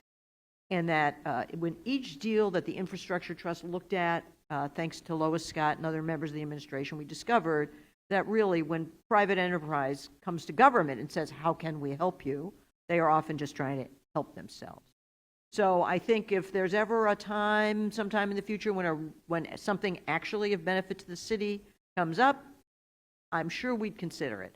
But until that time, I want to express my support for shutting down this infrastructure trust. And I don't have any other questions, Mr. Chairman. Thank you, Alderman Smith. Vice Chair Hairston. Thank you. I just want to follow up on a couple of things. For the parking meter, the other areas, the $2 per hour, that is in the zoned area, which would be the South Loop? That same question that Alderman Dowell. Let me check the ordinance. Alderman, before they answer that, could we check to see if Alderman Irvin and Alderman Vasquez are in zoning? They both had questions as well. And then Alderman Hairston, they'll answer your question now. Sorry, could you repeat the question? It's Alderman. It's Chairman Hairston. So the $2, the other areas increase in parking meters, the $2 per hour, is that citywide or is that just in the No. South Loop and the West Loop areas? We're only increasing the rates for parking meters in the area of the congestion zone that fits within the TMP congestion zone. And then within those areas, we're raising the rates by 50 cents. Within the West Loop, it's going up to $4.50. Okay. Point of information, Alderman Dowell. Because these proceedings are televised or whatever, I want my South Loop community to know that they're not included in this ordinance. Thank you very much. That's correct. Thank you. We'll make sure that's on the record as well with the court reporter. Since we are being televised, it suffices to say that the rates in the neighborhoods are not going up, correct? That's correct. There, just to be clear, there is a CPI increase going forward in order for us to keep up with the CPI increase that we have to pay. So- But there is no increase in the neighborhoods at this time. At this time? Okay, at this time, I got you. So how are we going about determining how much water a person uses in their home? In terms of water supply, that I do not. Yeah, we're billing people for it. Oh, I'm sorry. How do we for water determine billing. with no meter how much we're using?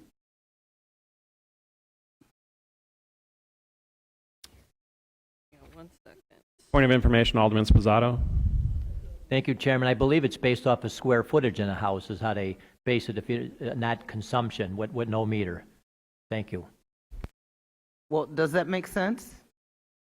No, I think we're I don't going to think- have the commissioner answer that Yes. question. Tina Consola, First Deputy Comptroller. So when an account is non-metered for water, it's based on a number of factors, including the number of fixtures, the square footage of the house, the square footage of the property. It's an assessment that was determined by the Department of Water Management. Okay, and so if we're not installing meters, and because I have a bunch of lamps, does that mean that I'm using more water than anybody else? What fixtures? Toilets, sinks, hose, But if plumbing I have fixtures. 10 toilets and I'm just one person and just using one, I'm still not using the same amount of water that I would if there were 10 people living in my house, correct? Correct. Okay, and so then I am being overcharged for the water. How do I challenge the city to get the correct amount of water usage with no meter? That's a very good question. Well, I mean, I just think that it's very unfair to the citizens and the taxpayers to be just kind of grasping at straws and saying you owe something, and if somebody has 10 toilets and just one person, they're not using 10 people worth of water in their house. and they are overpaying, and we should be fair. So I'd be happy to, work with you all to try to figure out how we do this. But, a constituent asked me that, and I didn't have an answer for them, and it doesn't make sense. It doesn't make sense. We have to have a way to charge people for what they are actually using. And if they are not, then, we owe them some money. The other thing is just a comment on the dissolution of the Chicago Infrastructure Trust. I am very happy to report I was one of the no votes, just like I was with the parking meter. And while I know that public-private partnerships can be good, the way in which we went about this was wrong. And so I'm taking my opportunity to say the way that we rushed into it did not make sense at the time, and I'm glad that we're getting rid of it. That's all, Madam Chair, Mr. Chair. Thank you, Vice Chair. Alderman Irvin. Thank you, Mr. Chairman. Just a couple questions. As it relates to the parking meters, would this remove any existing loading zones or 15-minute standing zones or anything of that nature? I do not believe so. Correct. It does not remove it. Okay, cool. As it relates to the city refuse collection fee, in the past, we have exempted the value of the improvements in the count of the $1 million net assets. This ordinance does not do that. Is that the intent here or not? I believe we're still using the same criteria as they did for the water exemption, so I believe it does still exempt that. Well, I mean, it's not in the ordinance. That's my concern. I believe in the water ordinance there was an exclusion for the improvement, but this just says $1 million in net assets, which to me would include the improvements of the property. So do we need to make a correction here or what? That includes.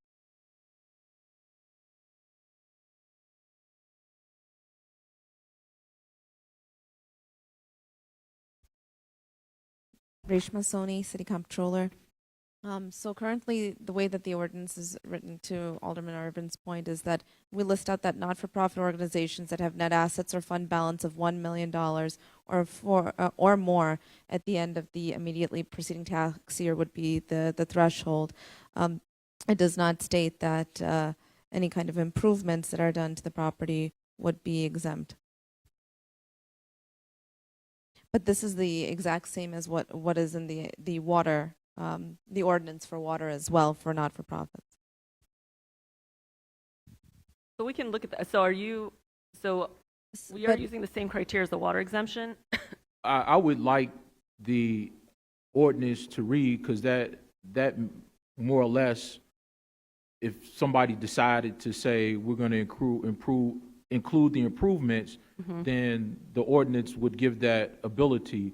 So I think that if we're going to, we may need to correct that here and for the water exemption as well, to make sure that that is inclusive, because that is our intent in this conversation. To exempt or to not exempt? You're asking to exempt the improvements, because again, we all are in agreement that's what it is, correct? I think the comptroller is saying that it is not, that No, we do not exempt I think to Alderman Irvin's point, both of the ordinances do not state about the exemption. Like if there's an improvement that's done to the property, then that improvement would be counted as a part of the asset. But since this is net assets, the way that it would be calculated is if you're doing an improvement, let's say to roof repair or something like that, and it's adding on $50,000 of improvement, you've incurred debt or cash that's gone out, which would reduce the overall net asset. So at the end of the day, since we're using the calculation of net assets and not gross assets or fund balance, that's taking into account any cost that would be incurred from doing any kind of improvement. And that was the thought behind using net assets. No, that was not, the understanding was that the improvements to the property would not be counted in the net asset calculation. And if we need to go back into the record and read that, 99.9% sure that's the case, and that's been alluded to today. Now, if the ordinance needs to be changed to make that plain in the ordinance, then let's do that. I'm not arguing the point. I just want to make sure that we don't, somebody later on who has a different comptroller, different corporation counsel, different administration has a different view and changes that. I think we need to codify that particular point if that is the intent of this body. Okay, I hear what you're saying, Alderman. Hearing it and doing something is two different things. Alderman, We would have to look at the water. I think they're going to take a look at the legal aspect of that. Do you want to ask your other questions and we can come back to that? Can I, I'm sorry, if, Comptroller, go ahead. no, go ahead. Do you want to take a moment to discuss it? Make sure you're... I was mistaken. No, it's fine. Please go ahead. Okay, we'll come back.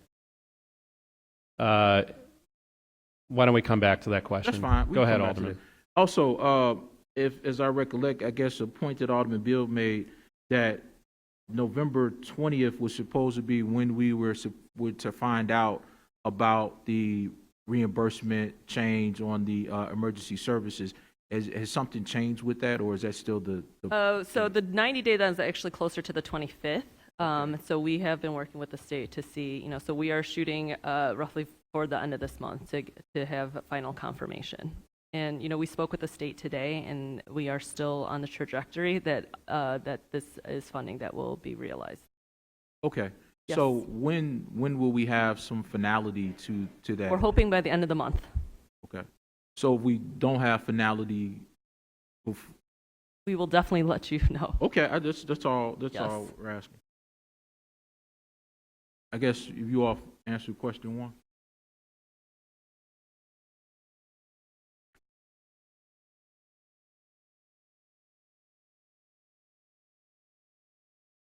Reshma Soni, Okay, we'll come back. City Comptroller. So Alderman Irvin, to your point, and what's brought to my attention is the actual application that's referred to. So if we look at 7-28-235 under subsection A2 at the bottom, this is on page 28, there's a sentence of subsection C that states that such not-for-profit organization fails to file with the Department of Finance a timely and completed application. So it's referring to the application for an exemption of water charges with the meaning of section 11-12-540D. And this section actually excludes land or buildings to be counted in the calculation of net assets. Okay, then that solves the problem then for me. Okay. And my final point as it relates to the infrastructure trust. I do understand that some members have some hesitation as it relates to how the trust was formed.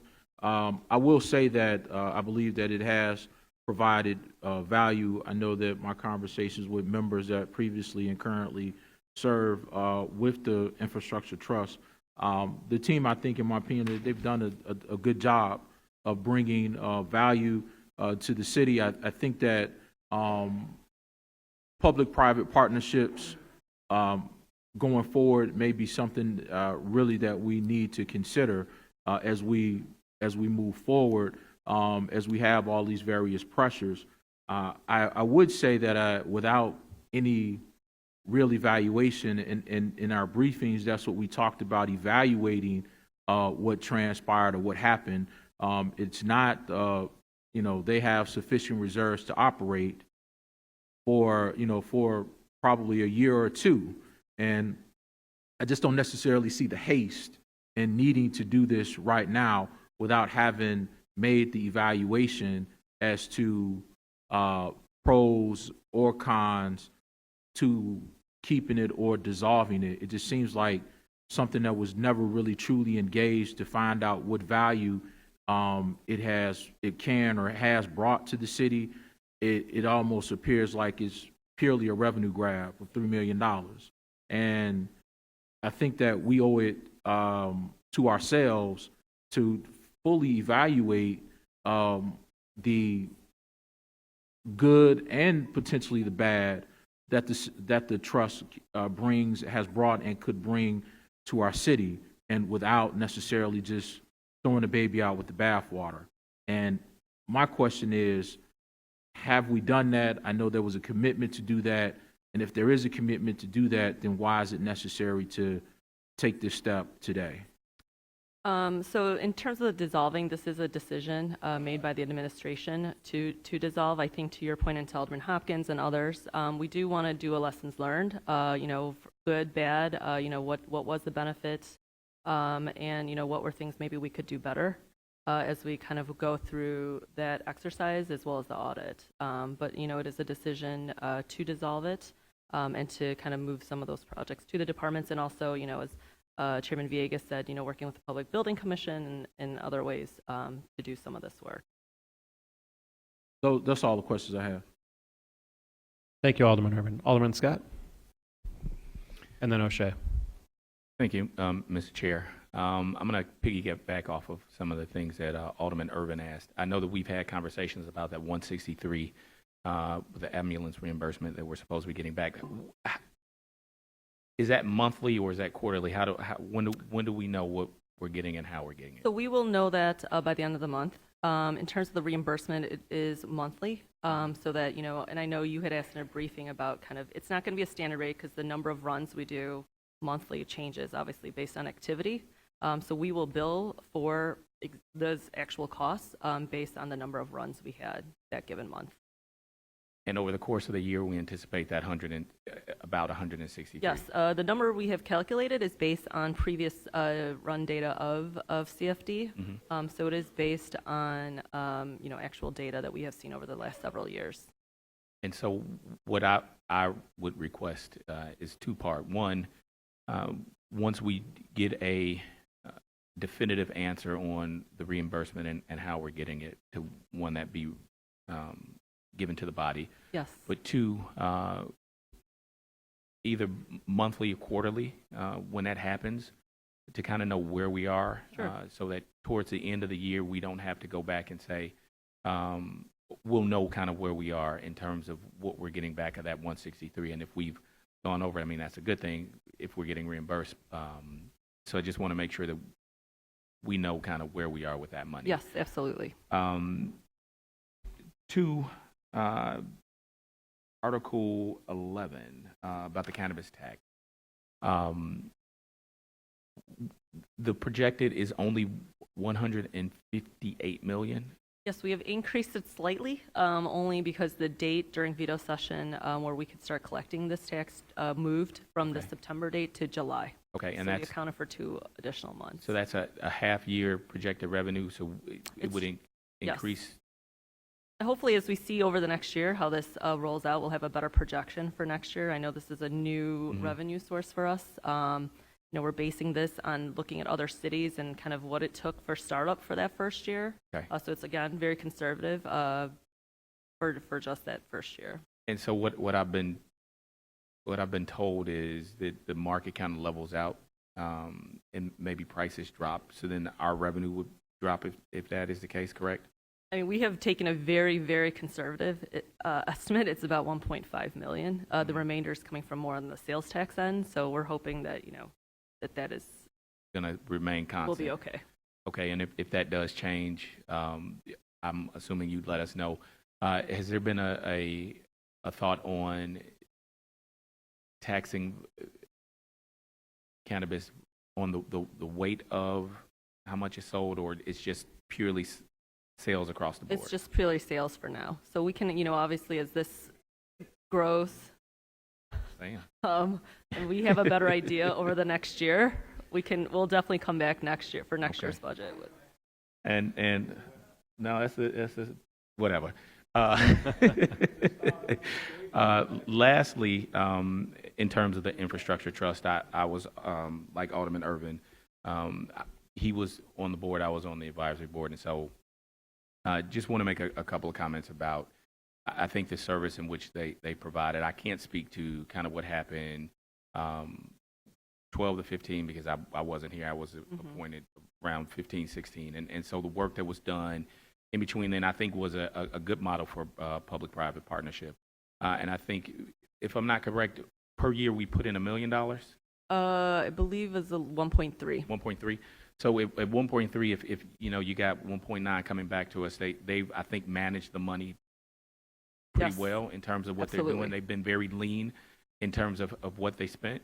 And if we were going to go out and do something like the light project citywide, although we have procurement because of all of the other things that we have to do, procurement I don't think would be able to handle the bandwidth of kind of what they've done. And so the money that has come back from the light project and how lean they are, I just think there has been some hesitancy around kind of what they've done. I think since the direction has been taken after 15 has been on a trajectory up. And so I just wanted to put that on the public record. I think they've done a great job. And it is unfortunate that, you know, some of the things that kind of dog them in the early years continue to follow them throughout the course of 15 through now. But I do think that they have done good work, and I just want to commend the workers that are over there because we are kind of unwinding those things. Thank you, Mr. Chair. Thank you, Alderman. Alderman O'Shea and then Alderman Vasquez, if he's still here. Thank you, Chairman. I also would like to just comment on the record for a few minutes on the Chicago Infrastructure Trust. Like my colleagues, Alderman Irvin and Alderman Scott, I served on their board, and I worked closely with Leslie Darling, their executive director, and a very lean group of dedicated public servants there. And there was a lot accomplished. When we talk about the smart lighting project, more than 2/3 of the city has benefited from smart lighting. They are on target, and when finished, this will be an annual savings of more than $10 million to the taxpayers. That's something that the CIT accomplished.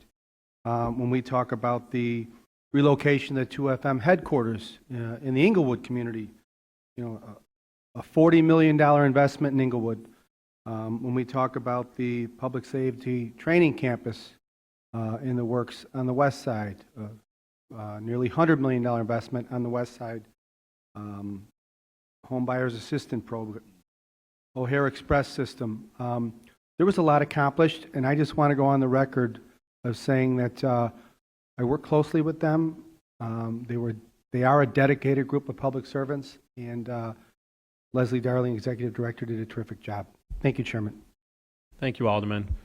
I think all of our aldermen appreciate the work that each of you did, the extra hours on that, and the time and effort. Alderman Lopez. Thank you, Chairman. Just a couple quick follow-ups. I know a number of my colleagues, and I just want to make sure that I understood Alderman Scott's question correctly. Are you providing us a monthly explanation of the cash management breakdown? Is that what you're providing us? For the Yeah, reimbursement. I think Alderman Scott did ask for just kind of where we were projecting and how the reimbursements were coming in, so we will be providing that quarterly. Actually, if I can change that, if you don't mind, I'd love to see if you could provide through the chair a forecast for the year of what you think your cash management will be, Okay. as well as if you could provide it monthly, because I think that will give us a better understanding of how this budget is coming together. A number of my colleagues, including myself, have obviously raised questions about how precariously balanced it is, so I'd like to be able to understand that a little better. The other question that I have, as it relates to the cash management part of it, is as it relates to our rainy day fund. Is that being used in any way to try and keep the cash flow going from a month-to-month basis as we move forward, or is that completely locked out from this equation? We are not delving into the rainy day fund, so. Not even for cash management purposes? I mean, what we watch is, you know, we do projections, you know, every quarter we look at kind of where, you know, we do year-end estimates, we look at kind of how expenditures are going against how our revenues are coming in. So we are not pulling into that fund during the year. At all? So that is a simple, no, we are not using the rainy day fund. No, we are not using the rainy day fund. Okay. Thank you, Chairman. Thank you, Alderman. Okay, we have no other questions from the committee or council members, so we're going to move to public testimony. And we have 3 people for public testimony, so if you'd like to step up to the mic, we have Audrey Wennick from MPC. Then we will have Kyle Whitehead from the Active Transportation Alliance. And I'm sorry, Ms. Wennick's from the Metropolitan Planning Council. Kyle Whitehead, and then Elizabeth Irvin on TNP fees from the Center for Neighborhood Technology.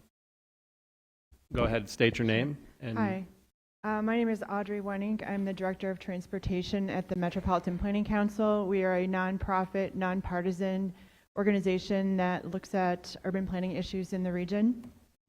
I wanted to make comments in support of Article 8 of the proposal modifying the ground transportation tax on TNPs. We support the goal of this new regulation to incentivize riders to select more sustainable forms of transportation where feasible, especially in the transit-rich downtown area. Half of all Lyft, Uber, and Via trips begin and end in the downtown area. Nearly 1/3 both start and end in the downtown, and they're major contributors to congestion. CTA bus speeds are representative of overall roadway congestion in the downtown, and TNPs are contributing to slowing transit buses. Buses in the downtown are operating an average of 6.3 miles per hour, while outside downtown, they're operating at 10 miles per hour. We need to make buses that carry up to 60 people be able to operate more quickly.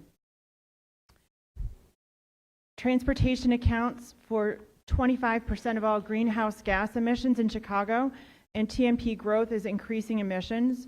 Vehicle emissions not only contribute to climate change, but also to fine particulate pollution, which is already high in Chicago, which increases the risk of premature death, especially for those with underlying health conditions.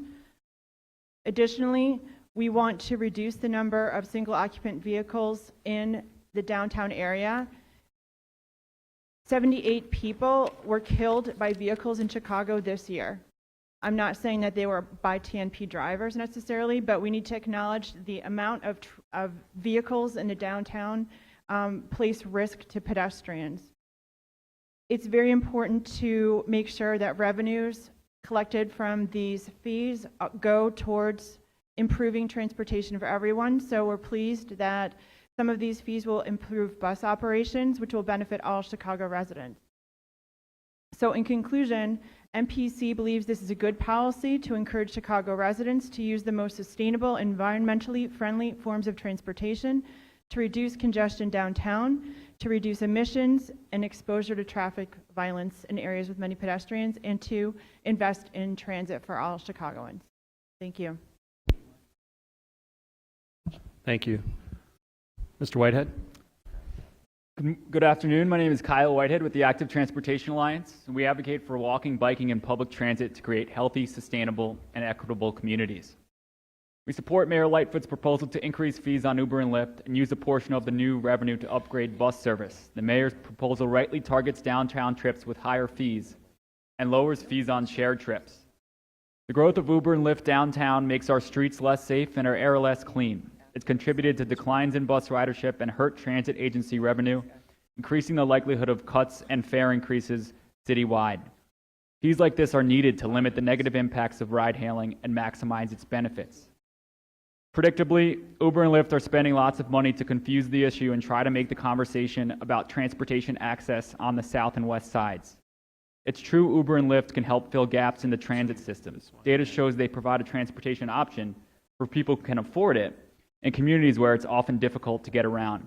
But they also provide luxury service so people can take a private car from Lincoln Park to the Loop when the Red Line is readily available, or from State Street to the West Loop when you can get there in 20 minutes or less on foot or on a bike. We applaud Mayor Lightfoot and the City Council for taking a bold first step to address the inequity in our transportation system. These new fees will help ease congestion and reduce emissions on many of the city's busiest corridors. When paired with investments in transit, these changes will make it safer and easier to walk, bike, and ride transit in neighborhoods across the city. Thank you. Thank you, Kyle. Before we go to Ms. Irvin, are there any aldermen who need to be in zoning? They just called a quorum. Okay, they'll stand. Okay.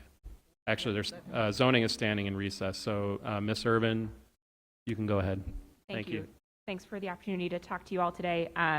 My name is Elizabeth Irvin. I am the Transportation Director for the Center for Neighborhood Technology, a nonprofit with 40 years history of advocating and analyzing issues of equity, sustainability, and transportation. I want to echo my colleagues from other nonprofits in the Chicago area in support of the proposed Transportation Network Providers fee. I won't echo or repeat the points that they made already, but I just did want to focus on, since issues of equity have come up a lot in this discussion, I wanted to talk a little bit about some of the analysis that we have done. From our perspective, there are really two key points of this proposal. First, that it decreases the fee for shared rides, 63% of which start or end in Black and brown communities on the south and west side, while increasing fees for solo rides in transit-rich and congested areas of the city.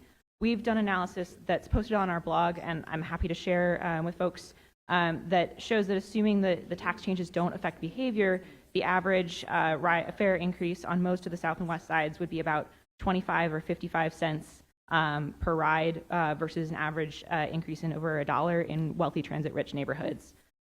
We think this is probably overestimating the amount of the increase for south and west side communities, since decreasing the fare for shared rides is likely to encourage more people to take advantage of that option. The other critical component from our perspective is that it proposal increases funding for our public transit system. We urge the city to prioritize transportation investments in low-income communities, expanding the range of truly affordable transportation options in communities that need them the most. And just in closing, we see this as an important first step, as my colleagues have said, in a broader effort to address congestion and transportation equity issues. Once the fee structure is in place, the city should continue to look at policies that can enhance and address both of those issues, and bringing all the stakeholders to the table to address these problems. Thank you very much. There are no further witnesses for item number 4. So may I have a motion for approval of item number 4 on the agenda? Alderman O'Shea, motion for approval. All in favor signify by saying aye. All those opposed? In the opinion of the chair, the ayes have it, and the motion carries. Thank you, Alderman. Thank you, Budget Director.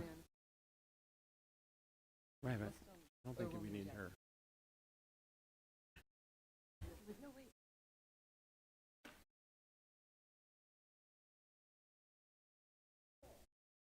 Yeah, just 1 second. We're going to go to item number 5 next, but I want to make sure that we're okay with zoning. Okay.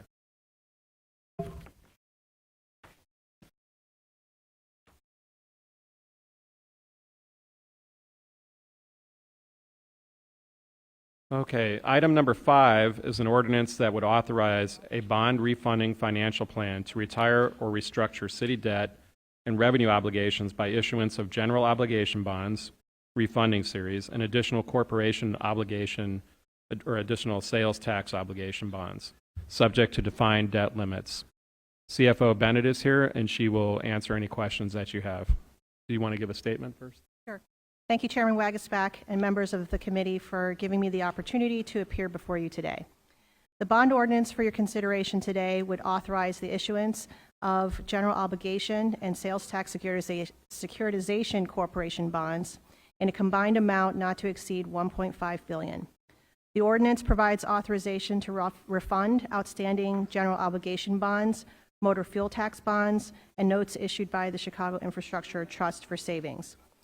The city anticipates realizing 2020 savings of $210 million with the issuance of the bonds, with reduced debt service both overall and every future budget year. These savings will be used to help close the $838 million budget gap for 2020. The refunding bonds are expected to be sold with a total interest cost between 3 and 3.5%. The bonds will refund existing bonds that carry an average coupon of 4.9%. The average life for the refunded bonds is 10.3 years, and the average life of the refunding bonds is shorter at 10 years. The final maturity of the refunding bonds will be 2039, which is 1 year less than the final maturity of 2040 of the refunded bonds. Additionally, we anticipate that minority participation will exceed 50%, and I'm happy to take any questions the alderman may have. Do we have any questions from the committee members or city council members? We have no questions from the committee members, and we do not have any slips for public testimony unless someone wishes to step up and speak to that. Alderman Irvin has a question.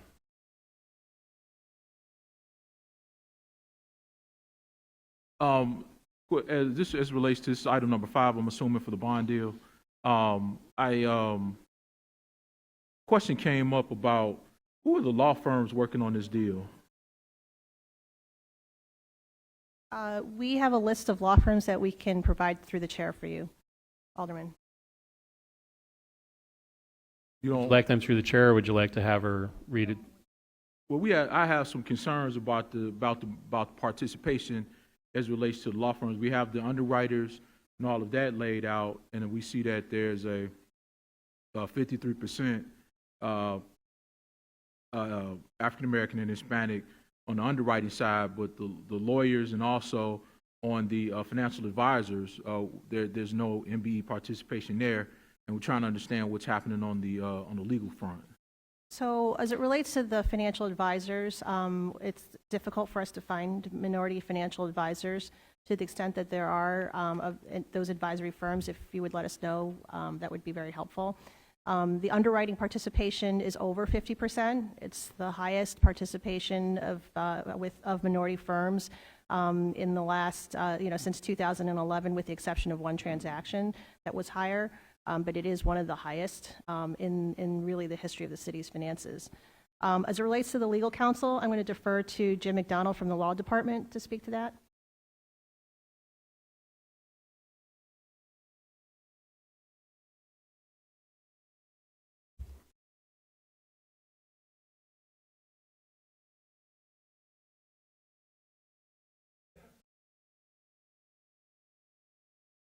Good afternoon, Mr. McDonald. Just state your name for the record, please. James McDonald, Deputy Corporation Counsel. With respect to the law firms that have been selected to work on these 2 bond transactions, the Law Department has worked to select law firms with the necessary expertise and also with an eye toward diversity. So we have both African American firms and Hispanic firms among the pool of firms working on the transactions. So what firms do you have working on the transaction? Sure. We have bonds being issued by the city, general obligation bonds. The team for that bond issue is Hatton Muchin Rosenman, Reyes Curson, Thompson Coburn, Golden Holly James, and Chapman and Cutler. And what percentage of that work is African American? Golden Holly James is an African American firm. So what percentage? I mean, they could be in the room, but if they're getting 1%, I'm trying to understand what the percentage is. Understood.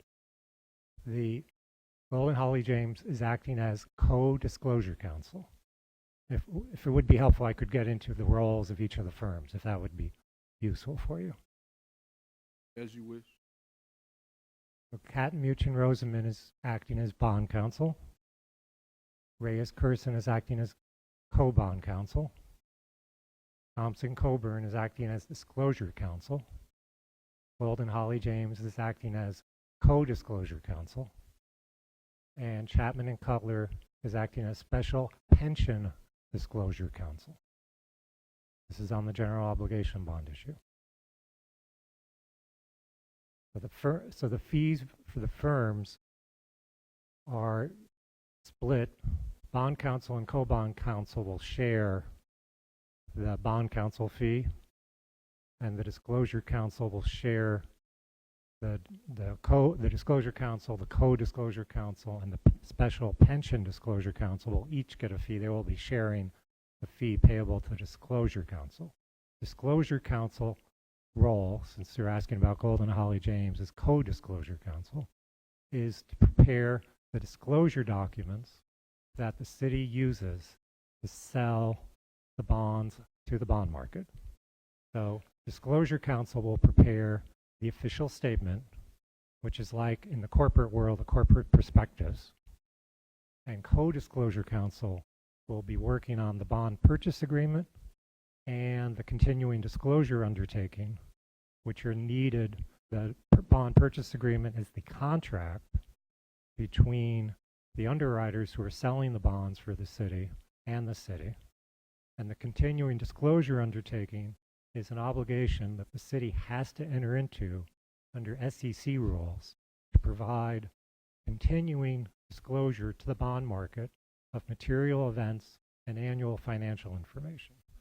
So Golden Holly James will prepare the continuing disclosure undertaking, and they will be negotiating the bond purchase agreement with the Underwriters Council, who've been selected and are paid by the underwriters. Okay, so, And just, I'm sorry if I'm sorry, just go ahead, I didn't- apologize. Just to be clear, because in the general obligation bonds, it is important for the city to accurately describe our pension liabilities and our current pension status, how we are paying for the 4 city pension funds. Chapman and Cutler will be assisting us by providing that particular section of the official statement, which we need to have accurate and describe all material aspects of that particular set of liabilities for the city. Just to try to give you an understanding of the roles of the firms. And with that, the fees for, what are the anticipated fees for bond counsel and for co-bond counsel?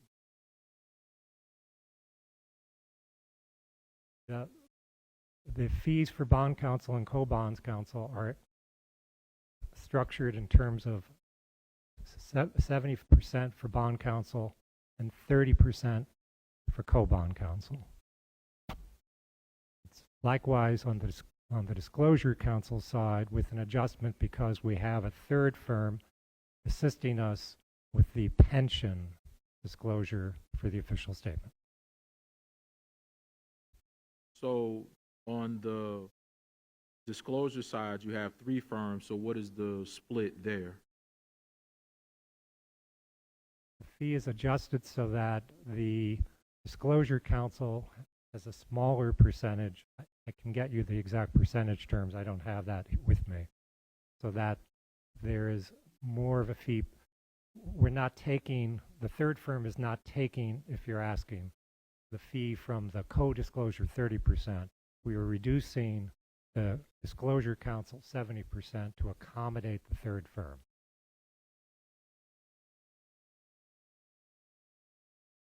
And again, in raw dollars, what does the bond counsel make and the disclosure counsel make in just raw dollars for this deal, if you have numbers? The exact number of the amount of the fees will depend on how complex the transaction is. Generally, if we're looking at a transaction of this magnitude, bond counsel fee would be anywhere in the range of $150,000 to $200,000, and the code and the disclosure counsel fee would be in the range of 75% of that as starting points.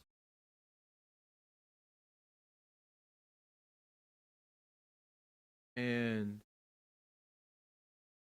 is it that there are no firms that are capable of being bond counsel or disclosure counsel that are MBE firms, or is this just, you're just doing it, this is because this is the way it's always been done? There are not as many firms as we would like that are MBE or Hispanic that are capable, that have particularly the tax expertise or the municipal law expertise to do the bond counsel work by themselves. We have firms that have done the disclosure counsel as opposed to the co-disclosure counsel role. We try to provide opportunities through the year as we do transactions to the wide variety of firms that wish to work with us and for us. And we have, in prior transactions this year, used minority firms in the disclosure counsel role, for instance. As more opportunities come up, we want to be fair about how we allocate those opportunities. So we are providing this allocation considering what prior allocations we've already made over the last year. If I'm being clear. No, I understand I understand what you're saying. And then for the, these are GO bonds. Yes, sir. And there are also, if I understand it correctly, another set of bonds in this transaction as well. Yes, sir. There is the Sales Tax Securitization Corporation, which is a separate, not-for-profit corporation and an instrumentality of the city, which under the Internal Revenue Code has the ability to issue tax-exempt debt on behalf of the city. This council created that corporation 2 years ago, as you may recall. Yep.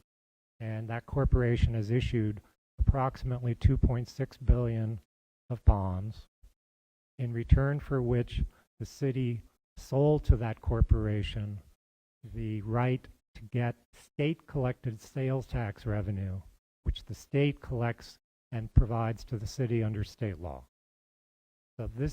So what is also being proposed as part of this ordinance is an additional series of bonds to be issued by that corporation.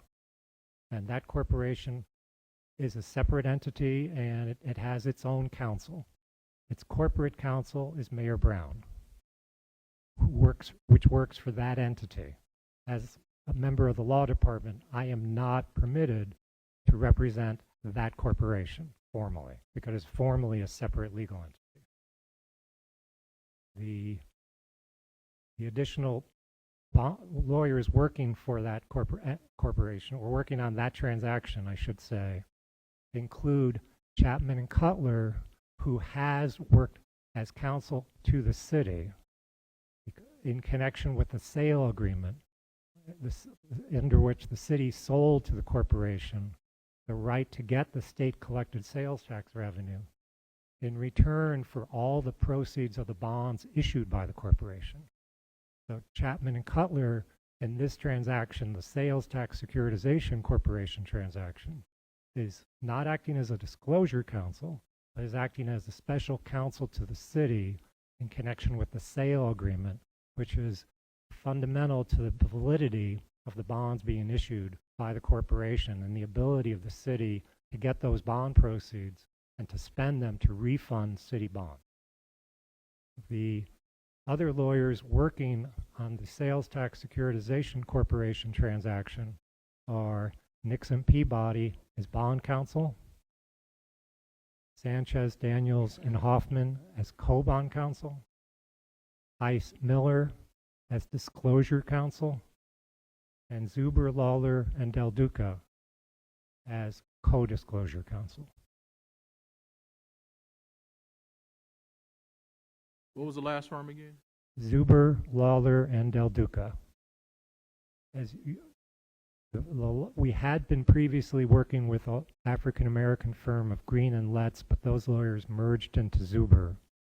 And we are continuing to work with those lawyers now that they're at Zuber, Lawler, and Del Duca. Alderman, if you like, we could probably have that list created and provided through the chair to all the aldermen.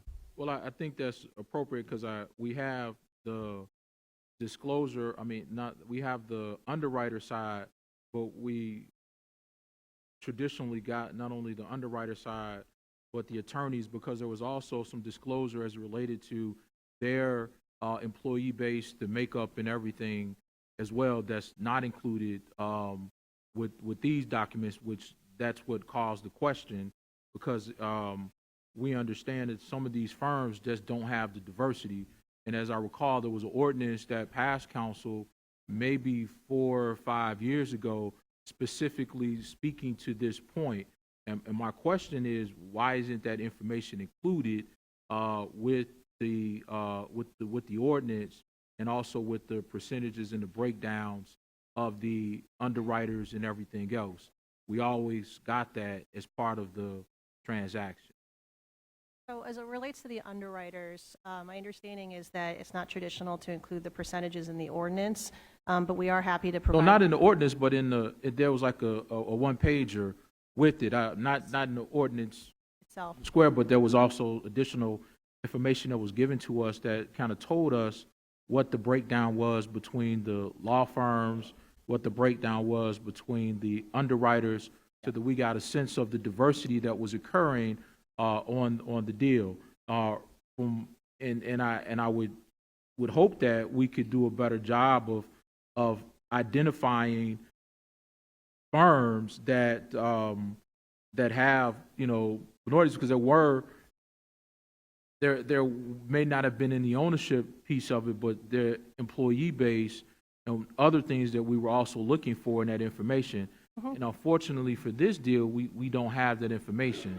So that's why the questions are being asked, and the percentages don't, in my opinion, I look at the African American percentage, and I just don't see where we're able to garner the fees that in my opinion, for doing some of this work. And I would hope that our the statement of that, I guess you stated that it was complex, and that it's not your opinion that we can't handle the complex deal, or we don't have the wherewithal to do that. And that's essentially what I'm gathering from your statement. So I want there to be some clarity on that.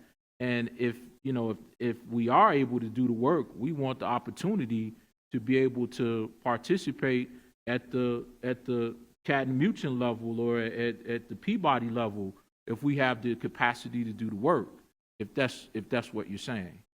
So actually, just to respond to some of your comments, Alderman, as it relates to the minority firm percentage, first off, we can provide you with the information related to the breakdown of the underwriting group, both by way of fees as well as minority percentage, as well as the legal group through the chair. And we'll get that information to not just you, but the entire committee. In addition to that, as it relates to the minority information, all of the firms have submitted EDSs with a lot of the information that you've requested. In addition to that, the CFO's office has undertaken an additional effort to confirm the certifications of each of the minority firms. They have all been certified by a number of different entities, some by the Department of Procurement for the city, others by the National Minority Supplier Diversity Council, and many of them by the Chicago branch of that. And there's a whole certification process that they go through to determine that, in fact, minority firms who claimed and are certified are in fact certified. They conduct site visits, and require a majority ownership by minorities. So happy to share more of that information, mostly through the chair, but through additional discussions if you like. Thank you. Thank you, Alderman. Point of information, Alderman. Years past, that's where we have received a summary of the breakdown. In that way that we had an opportunity to read ourselves, because in years past, there was Alderman Latasha Thomas and Alderman Helen Schiller's basic question always into that, but we didn't get that from you, so maybe we can go back to that kind of summary from you. Absolutely. Then that way those questions will be asked ahead of time, which is what I believe Alderman Irvin is speaking of. I think that's a great recommendation. All right, we'll thank do you. that. Thank you, Mr. Chairman. Thank you. And I think what we've asked for is the paper version of that, if we can get it today. And then also, if you can send the EDS out to Alderman in the digital format, we can read through those as well, along with the digital version of the minority participation breakdown for each aspect that Alderman Irvin was asking for through the chair, so we can get it out to each Alderman. And anything else, Alderman Irvin? No, just so that I'm clear, the staffing data, was that in the EDS or was that in a separate document? in the past? There is an affidavit, Alderman, you were referring to earlier, which was attached in response to the change to the municipal code that you recall, which requires that underwriters and lawyers working on the bond transactions provide the information about the team working on the transaction. So each of the firms that is working on these two bond transactions have provided those affidavits, and we can certainly make them available. If you can provide that through the chair and you can send that electronically, we'll need any more We will. paper.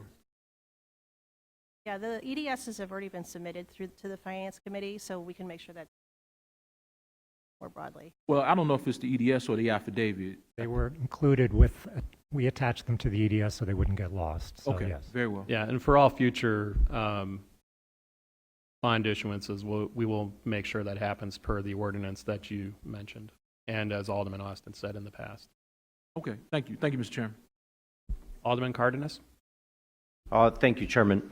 And I might have missed because I got here a little bit late before other questions were being asked. This is regarding the revenue piece on non-for-profits and streets and sand garbage fee collection. That would be answered by the budget director, but what is your specific question? Well, one of the things and concern, really, to be honest with you, is I think it was great that we are going to charge something, which is a lot less than what they would have been paying if they were to go to an outsider. I just have concerns that we are charging $9.95 as a flat fee. So in this case, if you have 10 cans, that's $9.90. That's less than $1 per can, which a lot of non-for-profits have. Might as well not charge anything. So I disagree with that. I think you're setting wrong expectations to, if you're going to do this, not-for-profits, you got to charge them something. $9.95 for a flat fee for not-for-profits that have up to 10 cans is just not, it's just not financial reasonable. Point of information, Alderman Riley. Thank you, Chairman. We did. Well, actually, the time to talk about it would have been before we cast a vote. Right. But I think, to Alderman Riley's point, there was going to be a conversation with the mayor's office, with a couple of aldermen on this issue of the garbage collection and not-for-profits. So we can make you part of that conversation. Chairman, that's why I prefaced the fact that I was getting into a conversation. I know you're talking about bonds, but because the committee's been going on for a couple of hours, I wanted to chime in on something that I missed, and I wanted to talk about before the session ended. Since we're going to vote on this tomorrow, I want to say my piece now. Okay. So if something can be addressed and if there's a correction to be made, it just seems, again, we are. Chairman, if you can just, for the record, I'm on the record saying absolutely, to me, I'm a no on that if we're going to charge $9.95 per can. I mean, $9.95 flat fee for 10 cans is less than $1. Alderman, what we'll do is the staff can come back and speak to you before, but we have Alderman Thompson, bonds, garbage cans. I know they're slightly far apart, but we will we'll have somebody address it with you in a moment. The bonds, I think a lot of questions there were answered. I mean, the fact that you're generating some savings, it's great for me. Okay. The rest of the stuff, it's administrative things that can be worked out. Alderman Thompson. Thank you.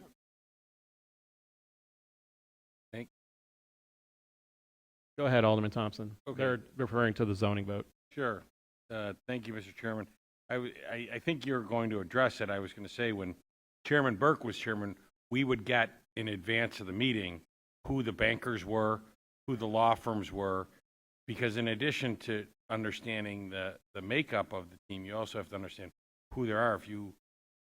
If you're voting on something and you potentially have a conflict of interest or there's a party, we need to know that. And so I would ask that we go back to what Chairman Burke would do, and I think that is to provide us with it's a the good list. point. We have asked the administration for that information, and it should be coming to you now, but it should have been at the table beforehand as it was in the past. And it is a request that we had made.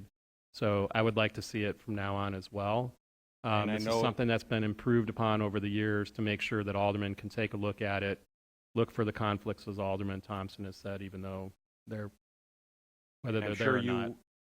when you were on this side of the table, you were the one asking often. I for was. that, and I appreciate often that. was. Thank you, Chairman. You're welcome. So there are no witnesses from the public. If there are no further questions, may I have a motion for approval on item number 5? Alderman Austin moves to pass. All in favor signify by saying aye. Opposed? In the opinion of the chair, the ayes have it. Motion carries.